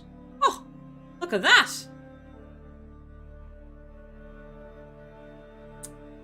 You weren't my recommended, but I've been watching Lurking for 20 minutes. Oh, cool. Welcome in, Barry. You're more than welcome here. We're glad that Twitch recommended you to us. We do get up to a bit of bullshittery here, so I would like that to be flagged for sure. We're not too bullshittery today, I feel like. Yes. Hi, Talon. How can I increase the... Do you know the word I'm looking for here?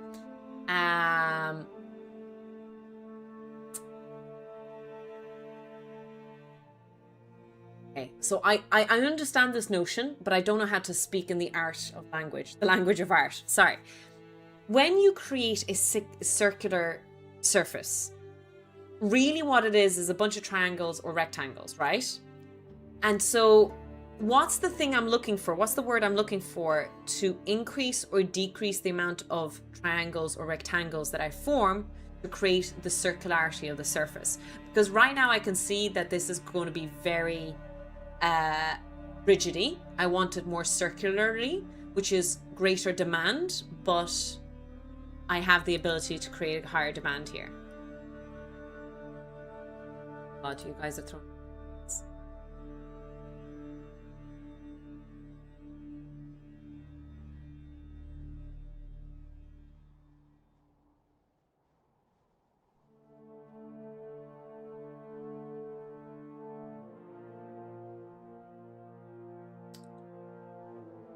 right word anyway.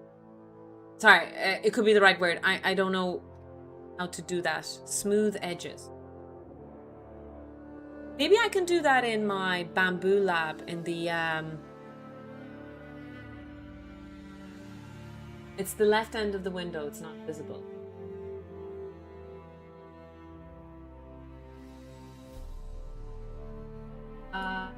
I don't think that left just out kind of up. Like settings. Mesh smooth was a command in my old days. Okay, okay. Can I actually maybe pull this up in Bamboo? Maybe I'll Google this. Tinkercad. How to smooth edges. Yes, you can smooth edge by using built-in shape parameters like radius slider for boxes. Oh.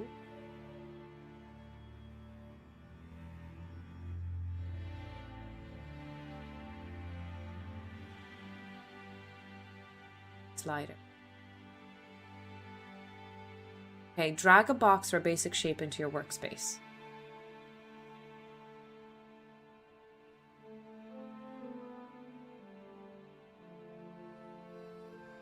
So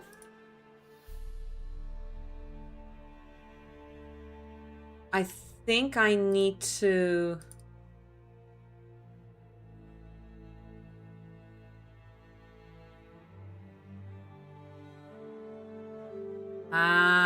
okay. There we go.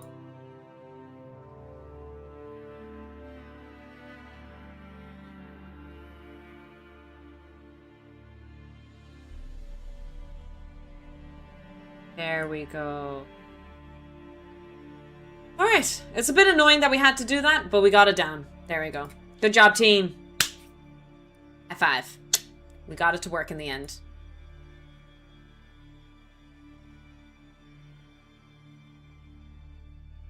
Alright, so we're basically going to print this. It's not big enough for what we want, but it's a good test. Because if we fuck this up, at least I saved a third of the filament. It's not much, but hey, it's better than nothing, I would say. So we'll save it as STL since, you know, we don't have any colorings or anything like that. We'll open up Bamboo Studio.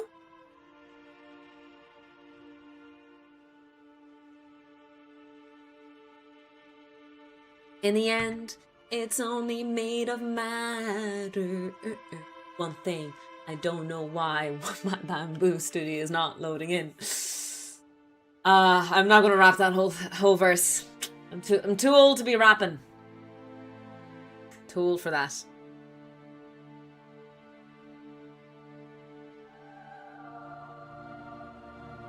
Here.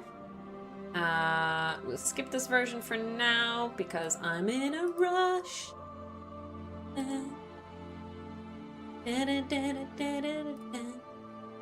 Nice. Guys, to check this out, you guys can keep an eye on what I'm doing.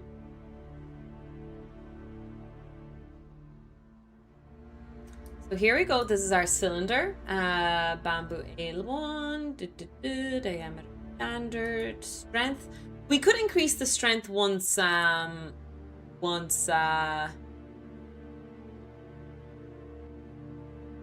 we build the actual one. We'll see that like that wall thickness is quite thin. We'll probably thicken up the wall a bit. We're doing 80.1 centimeters, which is 0.2 centimeters smaller than what we thought. But why did I do 80.1? Meant to be 81. It's 83.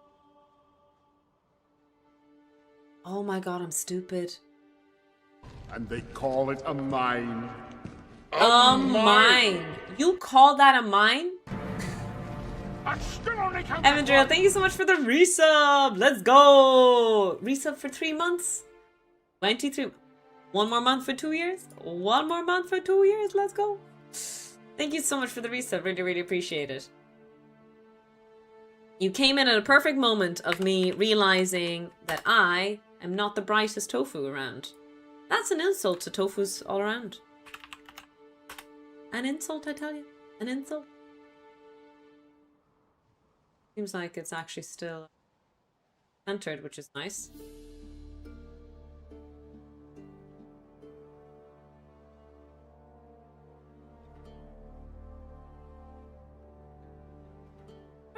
We just made the wall thicker a little bit in the process, which is probably good.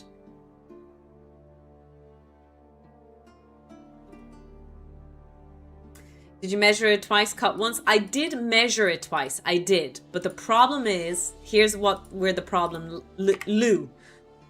where the problem lies, or where the problem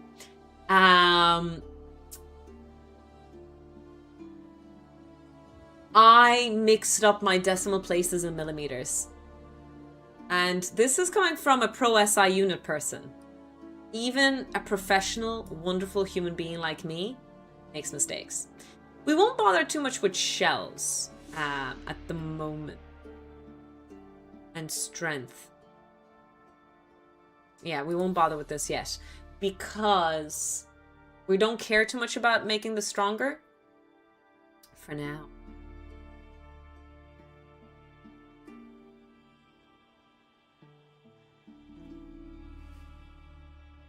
Oh yeah, there's a way of getting rid of the seam.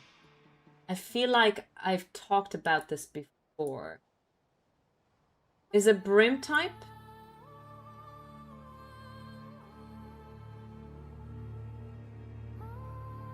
No.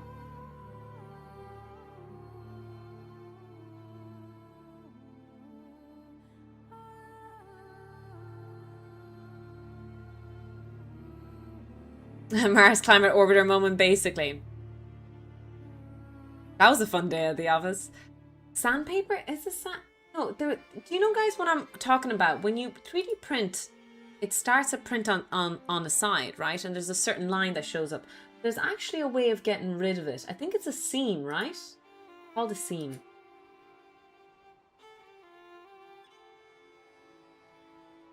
Quality? Seam position. There we go. Hey! But now it's all dotted. Heck it, I've never done this before. Let's see what happens.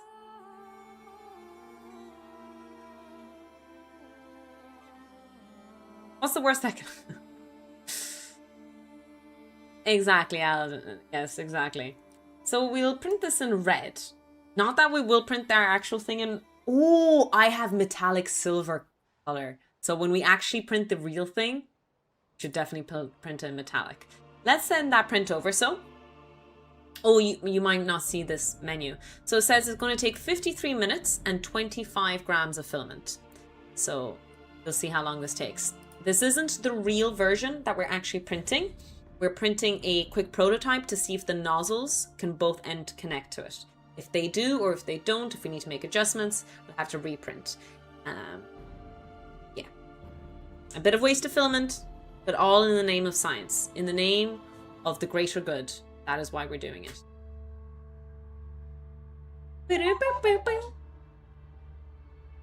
Mark 1 prototype. Exactly, exactly.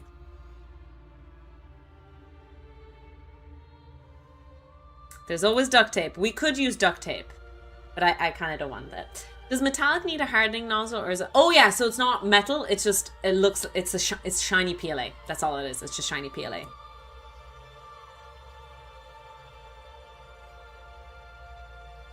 We're not really printing metallic looking thing. It's exactly, yeah. But yeah, I'm really glad that that nozzle works. It's actually very powerful. I need to build something. The rest of it. I don't want it covering my beautiful artwork because I have electrical symbols all around door frame and window. If only we could print metal. We can actually. Well, I can't, but my lab can at work. They can print titanium, I know. I am titanium. And they call it a mine. Mine. Dinodax, thank you for resubbing at 6 months. For 6 months. Thank you so much for the resub. Really, really appreciate the PP points. Surely we have all the PP points. I feel like I've gotten so much kind support this month. I think we might have achieved our level 1 PP. Alright, I've opened my stream. I'm so much. 86. Okay, we're very close. We're very close to what is it? 14 points? 14 points to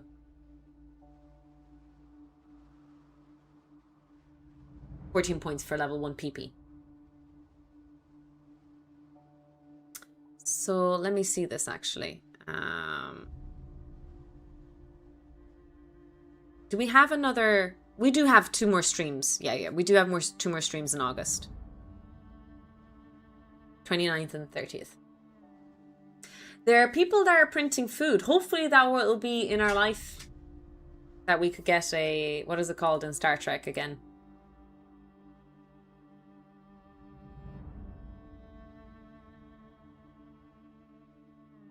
Soylent Green. Replicator. There we go. Thank you. Hi, Jesus. Completely forgot about the replicator. The word for it anyway.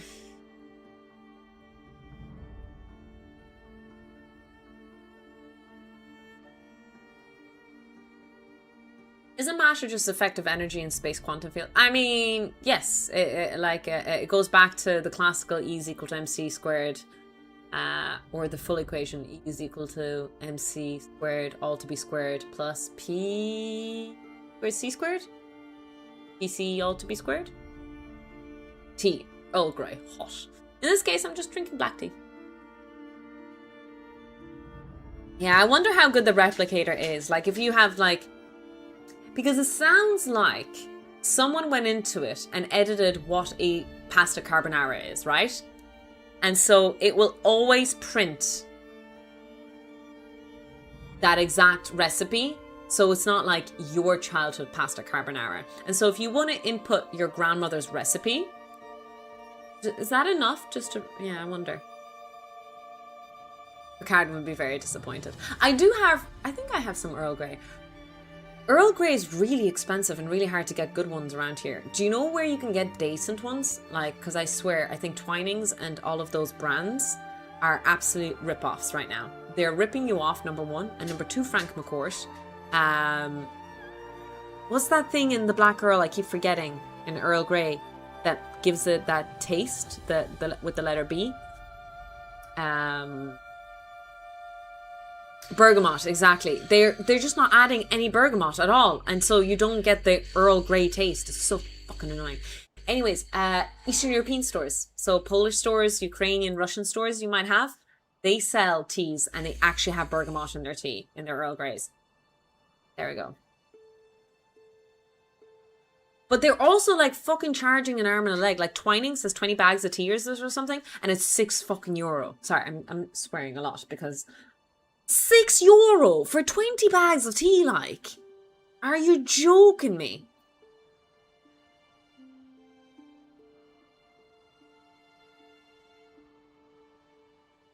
It's just revolting. Absolutely wrong. You can go to a posh tea store and get tea for cheaper in a posh, like, you know, a tea store.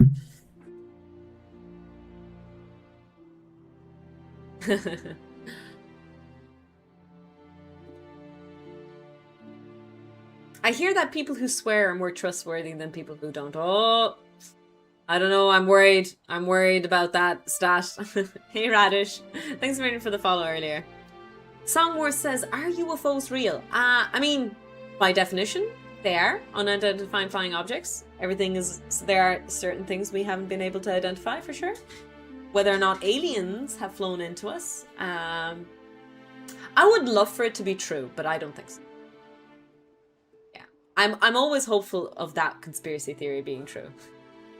But no, I don't think so. If I were to gamble money or bet money or my life on it, I would say no.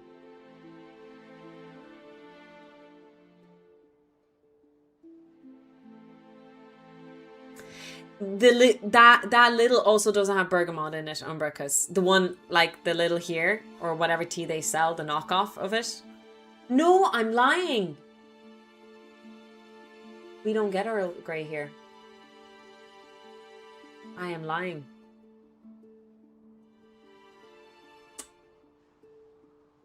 But yeah, I go to Super Value instead, and there's a nice Polish section in Super Value. That's where I get my cottage cheese, my smetana. Sometimes they have really nice frozen section, and they actually sell chiburekis. So good. But yeah. I get my stuff. I could drink Earl Grey and never would. I was trying to remember. I was in the US for 2 weeks. Well, not 2 weeks, a week and a bit. And I did drink tea there. Your hot chocolates are amazing. Okay, US is very large. I was in Georgia, Atlanta. And the hot chocolates were amazing. But pecan pie, overrated by the way. I can't remember drinking tea there.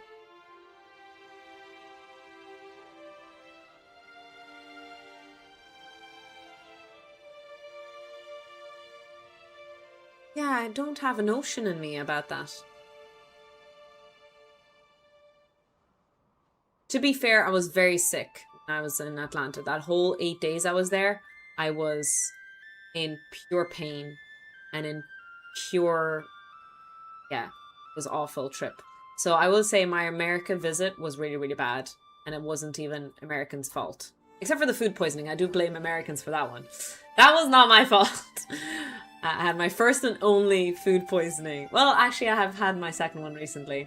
I had food poisoning in Latvia. But it was still the worst food poisoning ever I ever experienced. I don't think the food tastes funny. I think in the US, the food tastes amazing. It's it's sore afterwards. That's what I found. I found like my tummy didn't agree with the food, but it tastes amazing. Maybe a bit too sweet, but again, that's just up to you, you know? But my tummy didn't agree with the food. We don't like tea. We have a history. That is true, Framework. Welcome in. You just got to build up a tolerance. Yeah, I have a suspicion it's the corn syrup. I have a suspicion that that's what it was. Yeah. Twinings Earl Grey tea is €14 for 100 pack. That is so expensive. Jesus.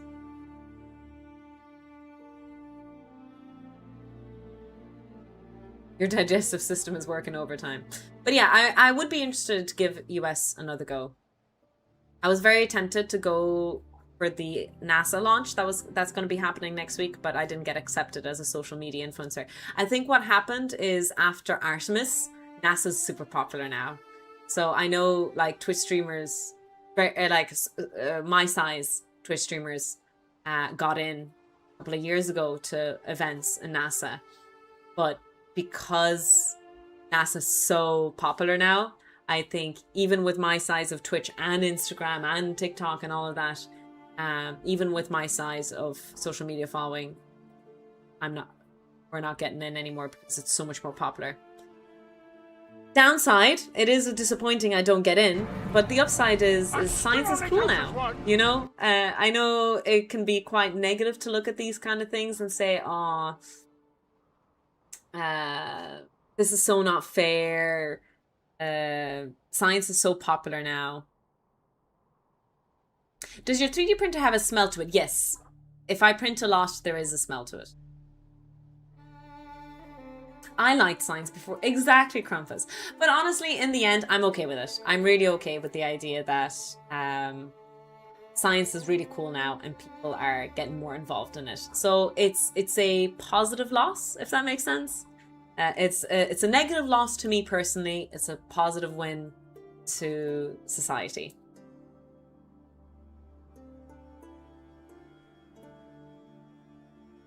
€1 kilogram of Earl Grey is like €40 here. Damn. Hi, Solaire.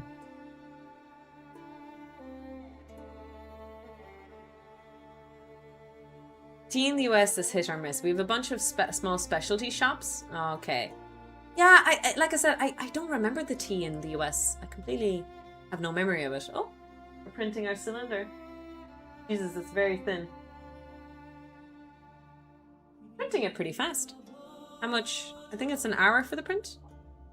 40 minutes left on the print. That's an A1.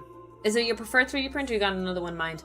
I have a few 3D printers in mind, but the ones I want are like fancy ones. They're like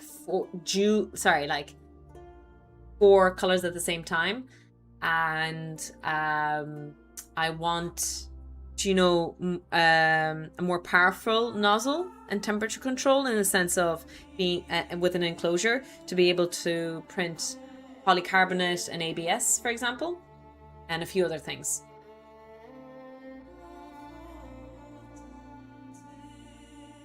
Do you have an air quality monitor? Not a monitor, no.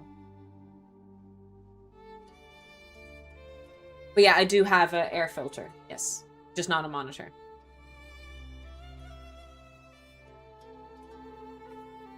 Science popularity is a good thing. Exactly, Winkleμπot. It is like when tabletop RPGs gain popularity. There are more new players now. Makes for a broader range of experience. Yeah, like objectively it's good. I know a lot of people can be quite pessimistic about it and be like, oh, all these newbies coming in. But I don't know. That's kind of nice. Keeps me in the business. She's going herself, not... Ah, that's great. Yeah, I think she applied to it as well, Hacks, and she didn't get it either. It's like... Yeah, it's a tough thing. But it's easier for Moo Hoodles to travel there than it is for me, simply because, well, I don't know if you guys don't know this. I'm not in the United States of America. So it is a bit more trouble for me to get there. Everyone loves to gatekeep. Oh, stop. The gatekeeping is just insane. Ah, look, it is what it is. I knew she'd look like an American. I know. I fooled you all. I made you all think I was American. That's how good I am. Yeah, I don't know if I need the UV printer, like the PCB maker or the laser, because I do have that with my CNC. I just need to, you know, use those aspects, but I need to create a vacuum for it. Oh. See that box there? I bought a vacuum to connect to the CNC and stuff. I have not been using it. I really need to, though. I do.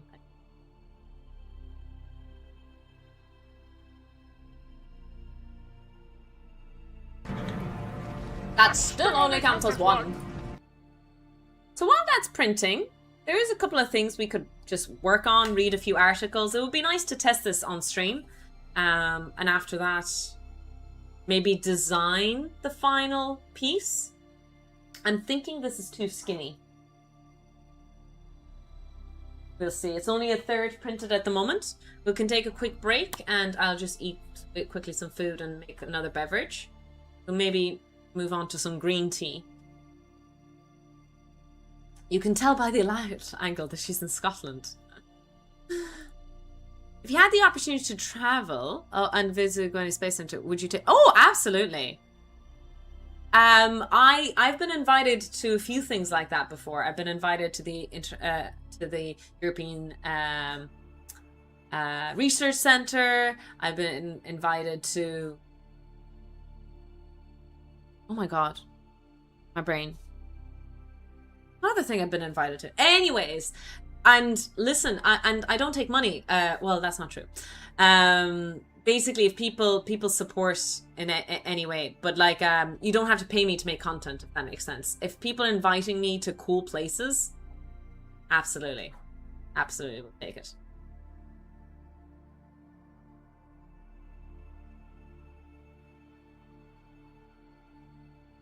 Can take files directly from SolidWorks. I've never worked with SolidWorks, so I can't actually tell you that. Sorry.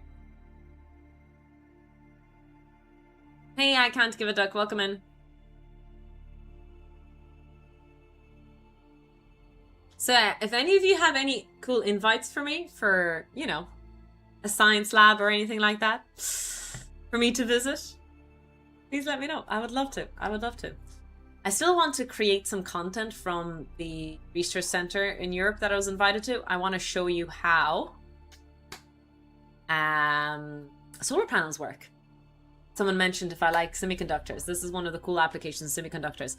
I'm changing my module ever so slightly this year, the semiconductor module I'm teaching, and I'm teaching renewable energy. There's a whole section on renewable energy. But instead of like just doing renewable energy for a week afterwards, I plan to like introduce renewable energy at the end of a topic.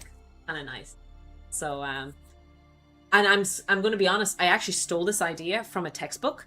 There's a really good textbook, Floyd, and they add a green energy section to it. So I really love it when they do that kind of thing. Great application. So it's not by magic. No. It turns out we get energy from the sun without magic. Yes.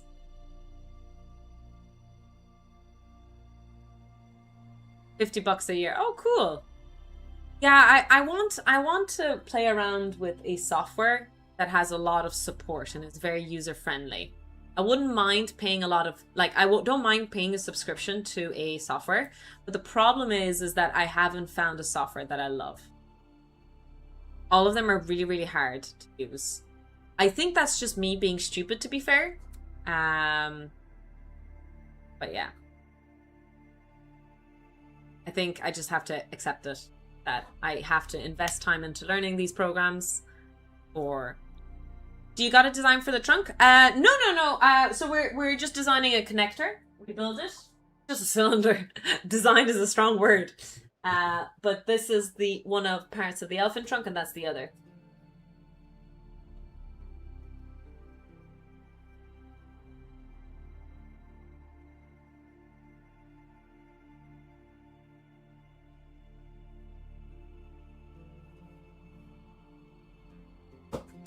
I love SolidWorks and I'm a power user, but then again, I went to college for it. Ah, okay. Yeah, it's like there's so many actual applications, very, very custom looking applications for a lot of these places. But honestly,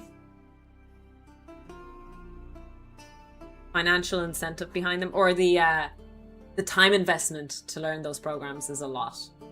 And I don't have a lot of time. Serious people use at least 2 renewable energy sources: water, hydro, wind, etc., etc. Yeah, you would think we'd use a lot more hydro in Ireland, but we actually use more solar. Yep. That's because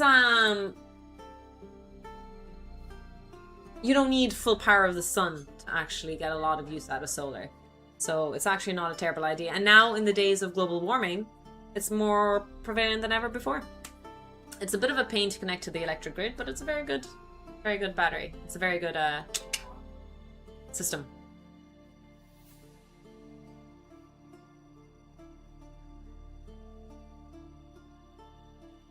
Unfortunately, Umbrakas, I need to learn that myself. No hacks, I don't. So I would have to 3D print little... I had an idea of what I would do. I'll 3D print a little, like, thing to drill into the wall and a little... Your new interconnector doesn't go through Drobby's grave, apparently. Do you mean the connection that's being built to France? Is that what you're on about, Duck?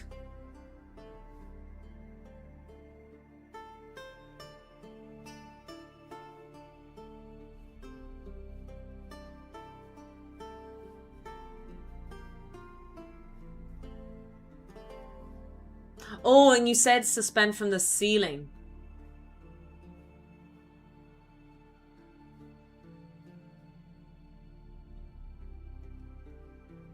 No, I don't. We're going to have a think about it.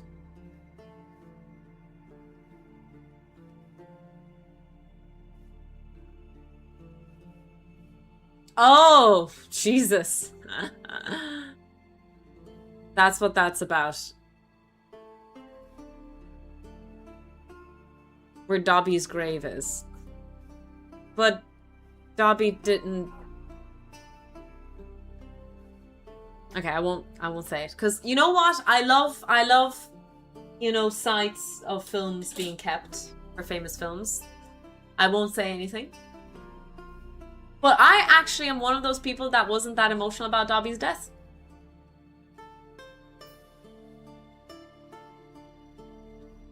Out of all the series, I think, there was way more. For some reason, so many people remember Dobby's death, but for me, it was one of the least impactful deaths for me. Am I a psychopath? One of the deaths that was played down? Is that the right phrase? Was Hedwig's one. the way Hedwig died, the way we mourned and moved on. I wasn't very happy about it. That one hurt the most, I think. Well, it's not that it didn't hurt the most, it was the way it all happened. Alright, I'm gonna go to the bathroom. I'll be back in about 5 minutes because I want to grab a quick snack. I made some veggie sushi rolls for myself. What I might do is I might zoom on the 3D print to keep you guys entertained for a while. I'll be gone 5 minutes. When we come back, we have a little bit of time. Maybe we'll read a science article or two, or we'll talk about science for a little bit. We'll wait for the 3D print to be done, and then we will test the connection. Once we test the connection, we will design a connection based on this test. And yeah. Will I print to the background? I might not, because I want to play Factorio, and when I'm speaking, do you guys hear the 3D printer in the background as I'm speaking?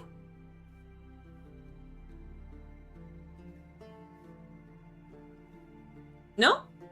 Oh, okay. Well, maybe I'll print it then in the background. Yeah, maybe I'll print it in the background then. Alright, I'll go pee. I'll be back in a little while.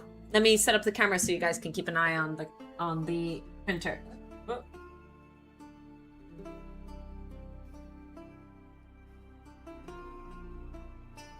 Don't let anything happen to that 3D printer or else.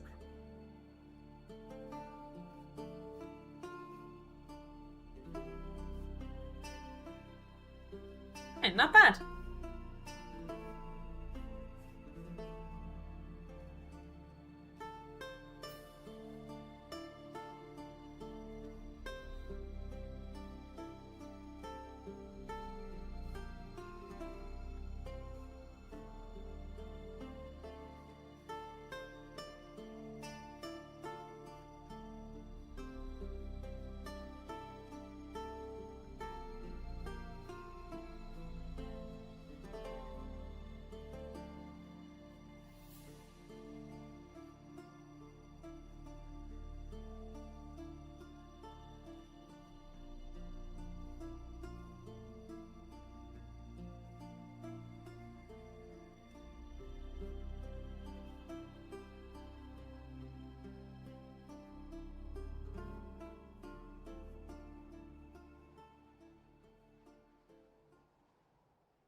That still only counts as one!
That still only counts as one!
I'm back. Sorry, I decided to eat a little bit, which is why it took so long. I just actually stand back. I'm drinking a small glass of Diet Coke. It's not real Coke, unfortunately. It's just a knockoff.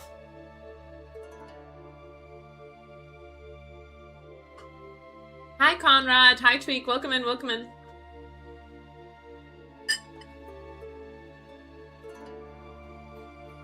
Welcome back, thank you, thank you. Hopefully I won't burp too much.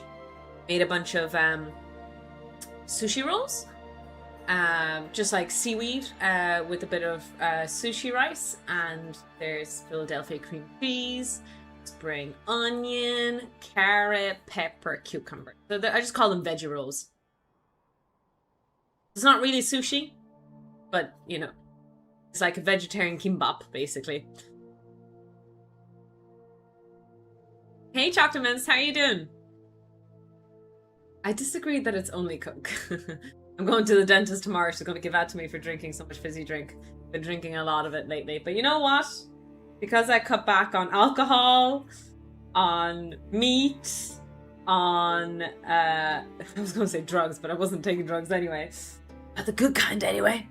Actually, yeah, I have cut back on drugs. I used to take a lot of Panadol back in the day. I used to get loads of headaches. But I've been controlling my headaches is a strong term, but I've been managing my headaches a lot better the last few years. Coffee is a drug. Okay, I haven't quit coffee. Listen, if I'm quitting all of these things, I need something. I need something. And so coffee is the thing that I need. And I ain't giving that up.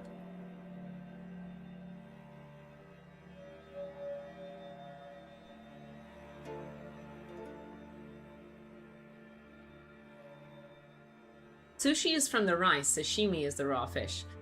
I don't know, like, you guys tell me, what did I eat? So it's a seaweed, a bit of sushi rice on it, green cheese, spring onion, carrot, red pepper, and cucumber. And I dip it into soy sauce, and I eat it like a little roll. What is that? Would you call that a sushi roll? Is that one of those cases where the collective caffeine hangover would require a defibrillator? Yeah, look, I do enjoy coffee. I love the taste of it. I love to start my mornings with it. I sit down and I start my days peacefully with a cup of coffee. It doesn't usually start that way at work, but it might be something that I'm going to add to my life. Wake up a bit earlier these days. Start with a little bit of stretching, exercising, yoga, and have a cup of coffee to start my day. Read a chapter in a book. Feel like I need a bit of peace. I need to start my day peacefully.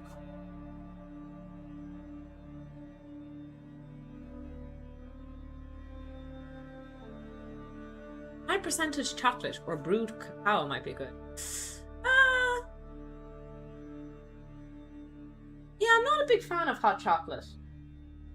Sounds holistic. Yeah, it's something that I do.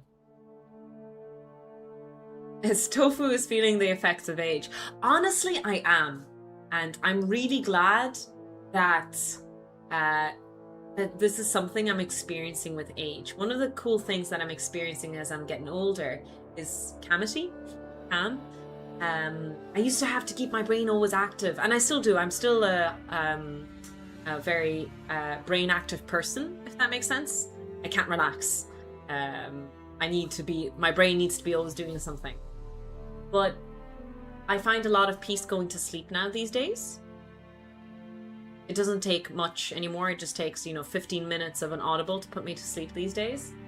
And I can even do yoga now, because I used to be pissed off about yoga because, it was like, come on, I need to get more exercise in and stuff. Get this over and done with. But yeah, these days, as I'm getting older and more mature, I find I can be a bit more calm. Just be boring, my brain.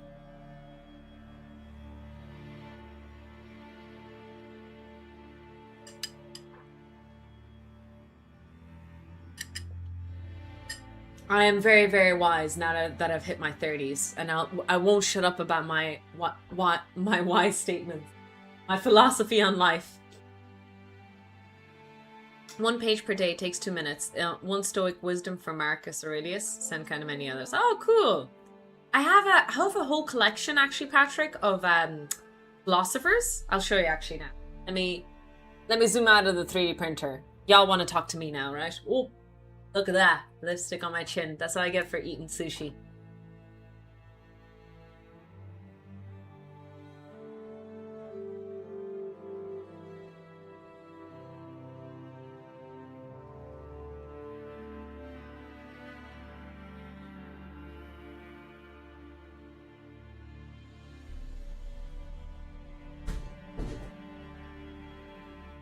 So, the collection of books I got, and I think this is really, really handy.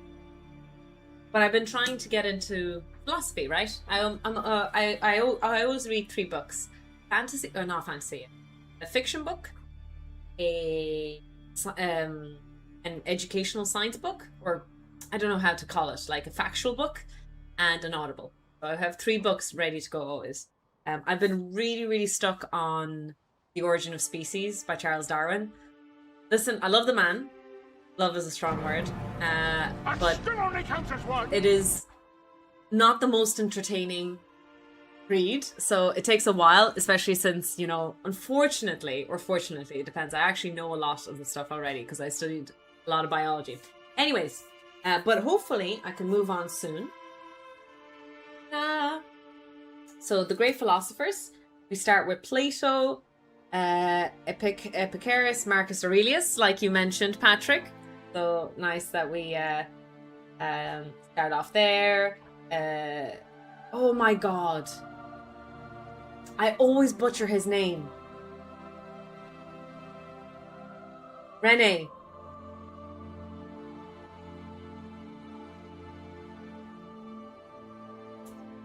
I'm so embarrassed. I know his name, but I always fuck up the pronunciation. Is it a Descartes? Is it Descartes? It is.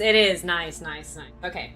So Descartes, Rousseau, Stuart Mill. I don't know who John John Stuart Mill. This one I don't know much about.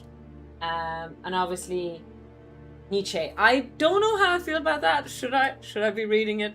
But obviously I'll start with the back. No, I don't have Socrates, but I think Plato has a lot of Socrates. Yeah, it'll be interesting to see. Those will be in my next series, but I'm not going to start it until I finish The Origin of Species. I need to finish The Origin first.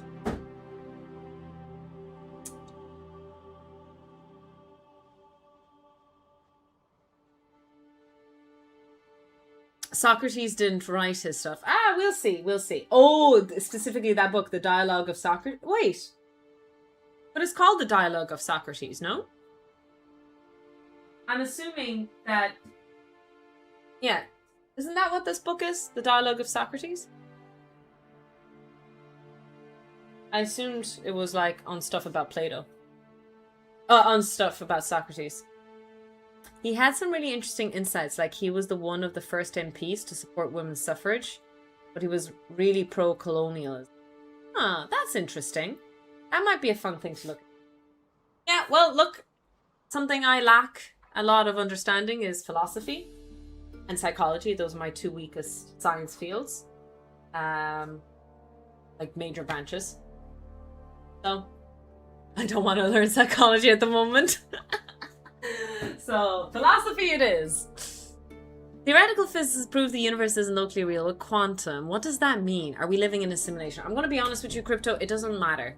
It doesn't matter the conclusion of that. Nothing changes. Nothing changes for us humble beings. Whether or not we find out that we're in a simulation or not, absolutely nothing changes.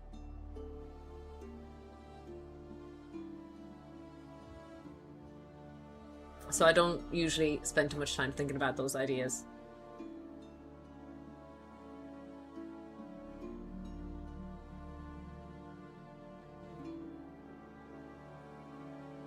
Oh, my 3D print is done.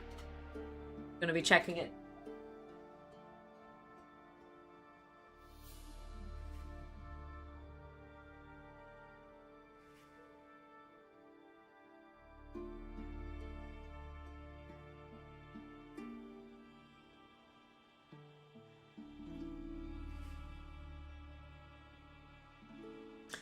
Is to read fiction with a philosopher's lens, then everything is philosophy. That's true. Actually, one of the things that really kicked up my philosophy likeness again, because I was always interested anyway, but I read The Secret History by Donna Tartt, I think is the author. Yeah, it got me really into classics again, even though I was already reading, was it the Iliad or the Odyssey I was reading at the time? Probably the Odyssey. Oh, when I say I read the Iliad and the Odyssey, you know, oh yes, chat, I'm that kind of pretentious person. I'd like to point out that I read Stephen Fry's version. The entertaining one. Is that the one who said men choose wives that resemble their mothers? I always mock that my wife is a copy of... Maybe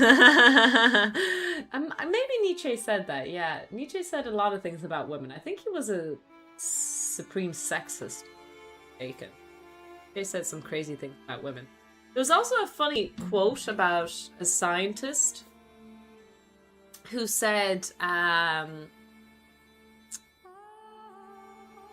women who do science, there's something wrong with them, like at a biological level, that there's something wrong with their reproductive organs. I'm trying to remember who it is. Women who do science are fucked up is basically the conclusion.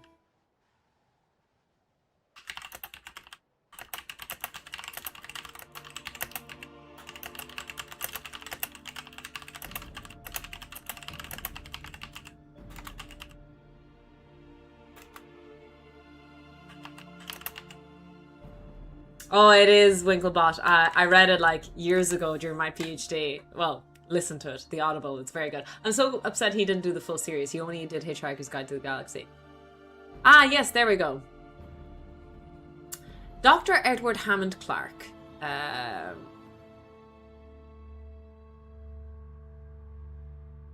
intense mental exertion, academic study, and higher education would divert blood and energy from a woman's reproductive organs to her brain, potentially causing damage, atrophy, and sterility. So apparently, making women study was too intense for the mental exertion. And so the blood would be diverted from a woman's reproductive organs to her brain. And so it could cause atrophy and sterility. Yes. I mean, can't you make that argument for men? Like, that, it's the exact same argument for men, though, no?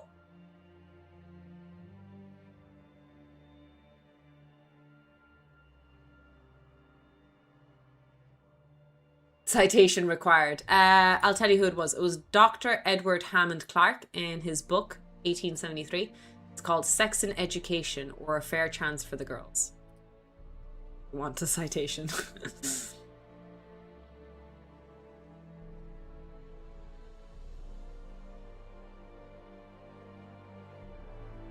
So there we go. There we have it. But a lot of these kind of arguments about like, oh, if a woman does this, if a guy does this, well, that's not usually about a guy, but it's like, oh, exertion of this kind of thing can damage a woman's sexual reproductive organs. And I find that an interesting and amusing statement to use, because that same argument can be applied to men. It doesn't change it. And in fact, isn't that the running joke that in men's bodies, the blood is either in the brain or... I won't finish the sentence. And so that statement then, yeah, that is even more prevalent in men, because there is an actual blood flow thing to consider.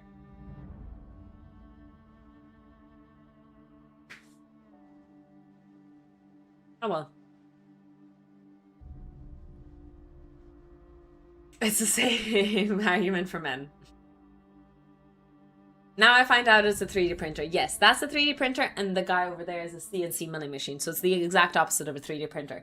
What I'm going to do, chat, is I'm going to... Actually, I'll build it right here.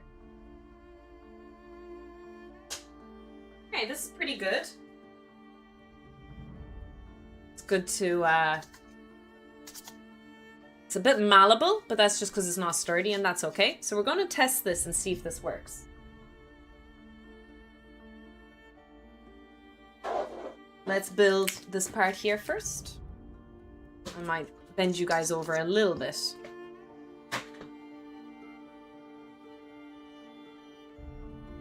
How it goes. Reminds me of Henry Enfield's skit that parodies in the 1940s, 50s. Oh!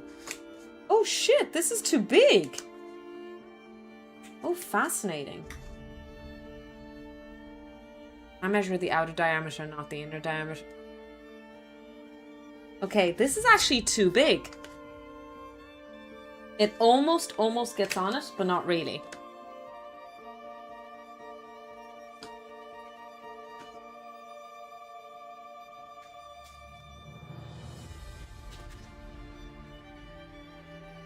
Yeah, there's no way I can get it in. But it's really, really close. Outer diameter versus inner diameter. Yup. Classic.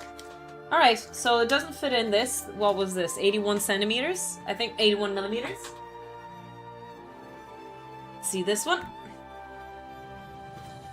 So in fact, you didn't measure. I didn't even measure once technically by that definition. And this definitely doesn't work either. The way this is designed. Ugh, disgusting.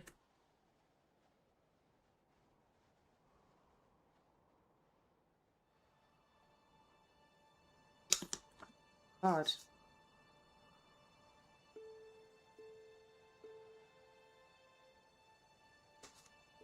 This is ridiculous. This might be a smaller diameter than much smaller diameter to get this guy in. Fuck. This might have to be... Okay, we have a problem. So what we actually have to do is one of the diameters is a lot smaller connection than the other. So we're going to actually have to create not a cylinder, but a cone.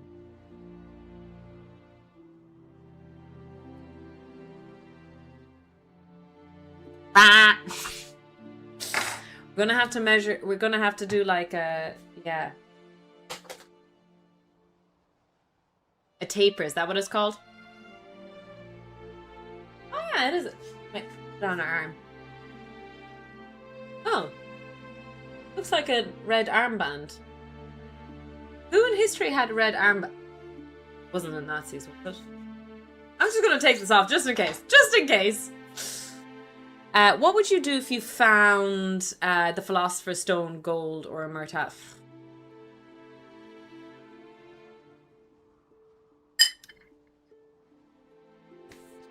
Yeah, don't. Yeah, let's not do that. Let's not do that. It could have been the Soviets. It could have been the Soviets. Red is also you know, associated with the Soviet Union. Yeah, exactly.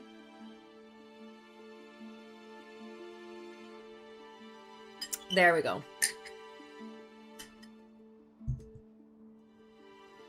Especially if it's red and on the right arm. Oh, okay. I totally have the stream mirrored, so it's fine. As much as I didn't want to be correct. It worked. Well, look, we're here. Hi, Super Hash Bros. Welcome in, welcome in. You love tofu? Don't be giving me the side eye. Okay, so I guess we'll design that. Let's do that. Let's design that in programming, Tinkercad. So basically, we need a smaller radius now. Do I see this? No.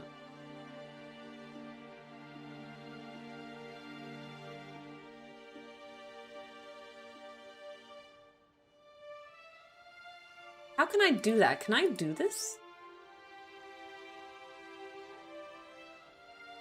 How do I make the shape that I want? You know what I mean?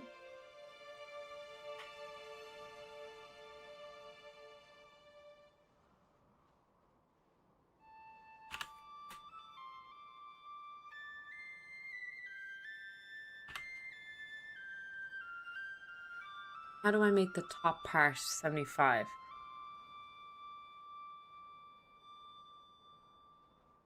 No, you are crazy. Technically, neither. I just don't eat as much meat. I can eat it, but I just don't buy it. Can you not change it down? I can, but only for the whole thing. How do I change?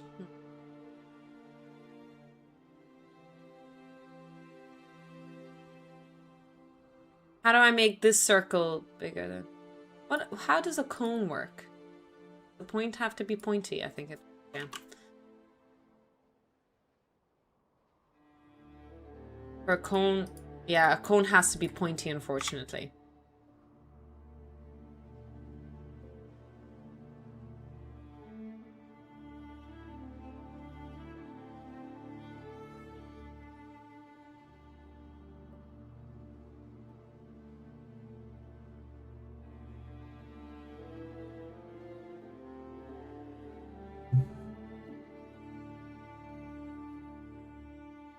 Yeah, that's the only thing I'm thinking about our whale. I make one cylinder, make another, make a connection between them.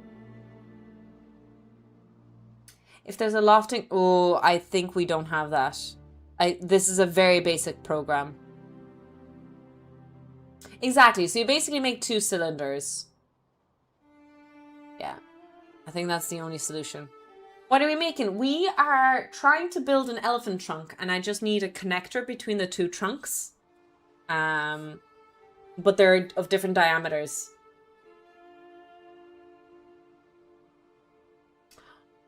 Take the cone, yeah. Yeah. That's hard. But yeah, cut off the end. But I don't know how big the other end will be, though. It's a good idea, but like, it's actually really awkward to do. Let's see if it works.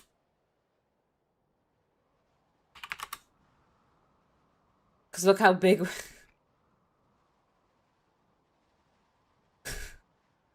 How big do we have to make this for... The circle's not that big. Oh!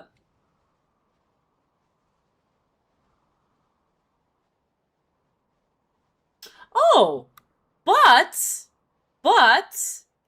We could build this cone on top of this guy. And just cut it off there. Let's build it up. So here we go. This.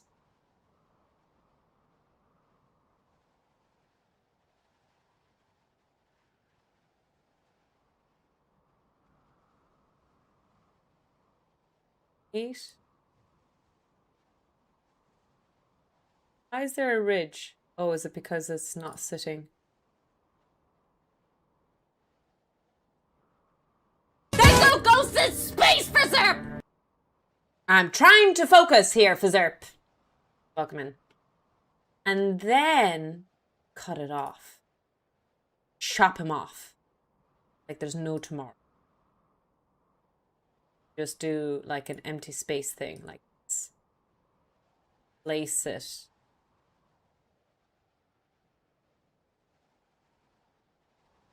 Annihilate the rest of the cone. We will have to approximate what the radius is. We can do this. We can do this. We can actually measure it. So let's morph it then. There we go. We'd want it bigger though. Yeah, definitely want this a good bit bigger. Oh, feck off. That's not what I meant in you. Up, up, up, up, up. Nope. Wrong button. Up, up, up, up, up, up, up, up.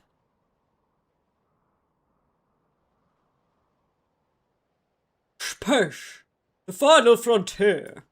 These are the voyages of our little cone. To boldly go! Sorry. I'm actually quite a mature person.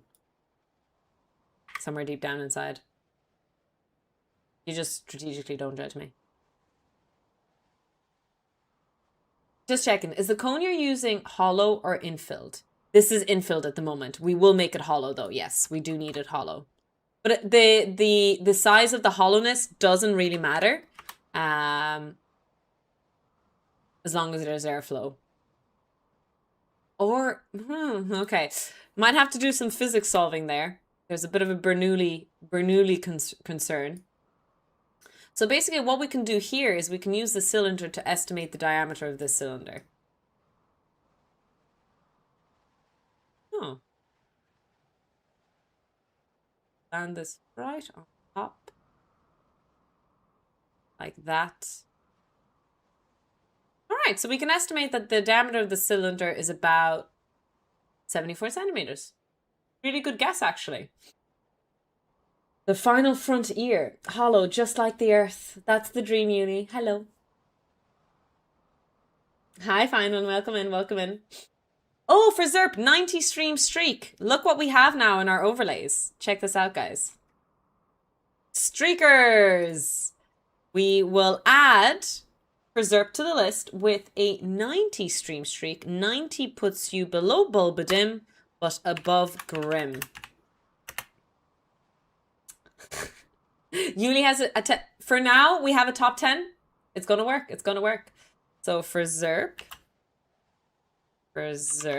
with a 90 stream streak. How many do we have? 1, 2, 3, 4, 5, 6, 7, 8. We have spaces for 2 more streakers. We have Dan with the 75. Dan of Dans.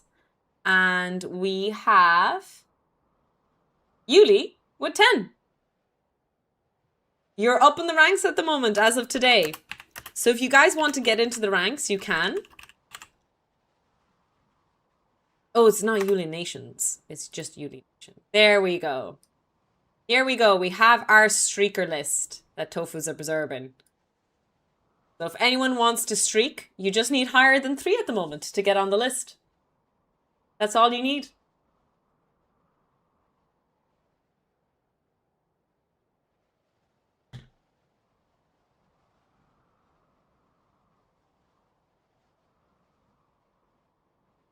Does it count if I really go streaking? If Corby gets 10 more, he'll come full circle. Pretty much. We also have someone else. Star is definitely number one once they announce it in the stream. I think they're on like 450 almost now.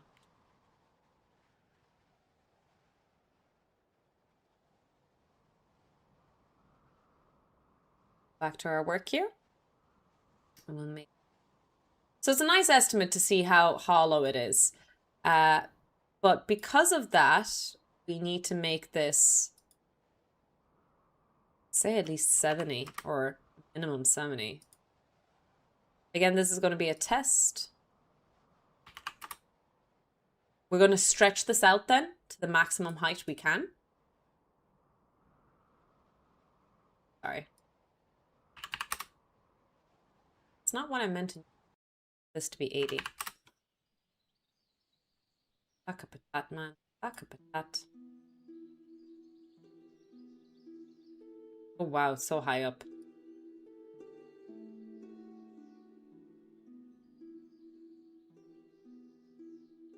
Gonna be much higher.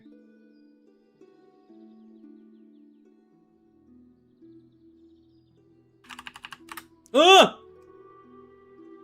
Eh. It is what it is. It's fine. It's fine. Who cares anyway? Ah, pretty good. I think.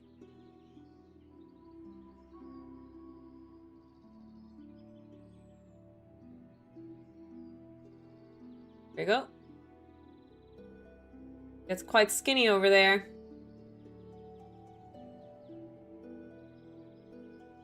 Right. So that's what we need to do. And we can increase, if this is correct, we can just drag it. We can just drag this and increase the size of it. Like this. And it still keeps the maximum min radius. So that's great. All right, let's print this out and see if it works.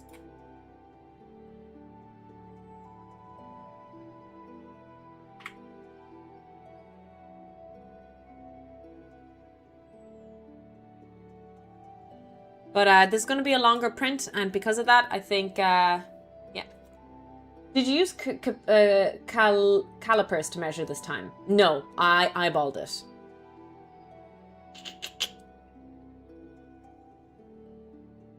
Because my eyeballs are mating. No, not yet. Another cylinder on top. Oh, I see the point you're making, because it'll be longer. I'm hoping that we can kind of... So okay, so my design is that it's just to kind of get it on, and then you kind of want to stretch it up. I know it's weird. I understand the point you're making, but don't worry about it. I'm countering I'm vetoing your recommendation, because I have a process in my brain as to why I'm doing this the way I am. The logic behind my madness is that I can, you guys don't touch this, and so that texture is kind of stretchable, and so I have this notion, that idea. Will it work? Probably not. But you know what? We live and learn. Live and learn. Or at least we hope we live and learn. And it's going to be a good thing. It is. So here I say goodbye to YouTube. Thank you so much, guys, for hanging out. I'm going to be moving on to playing video games. The only thing you're missing is the prints in the background. And yeah, I'll continue the Elephant Trunk on Saturday or Sunday. And also, we'll be doing our Tinkercad on Saturday, Sunday. And of course, as always, some sort of physics lesson. I'll make up something. There will be some sort of physics lesson. Maybe we should do quantum mechanics. Shits and giggles.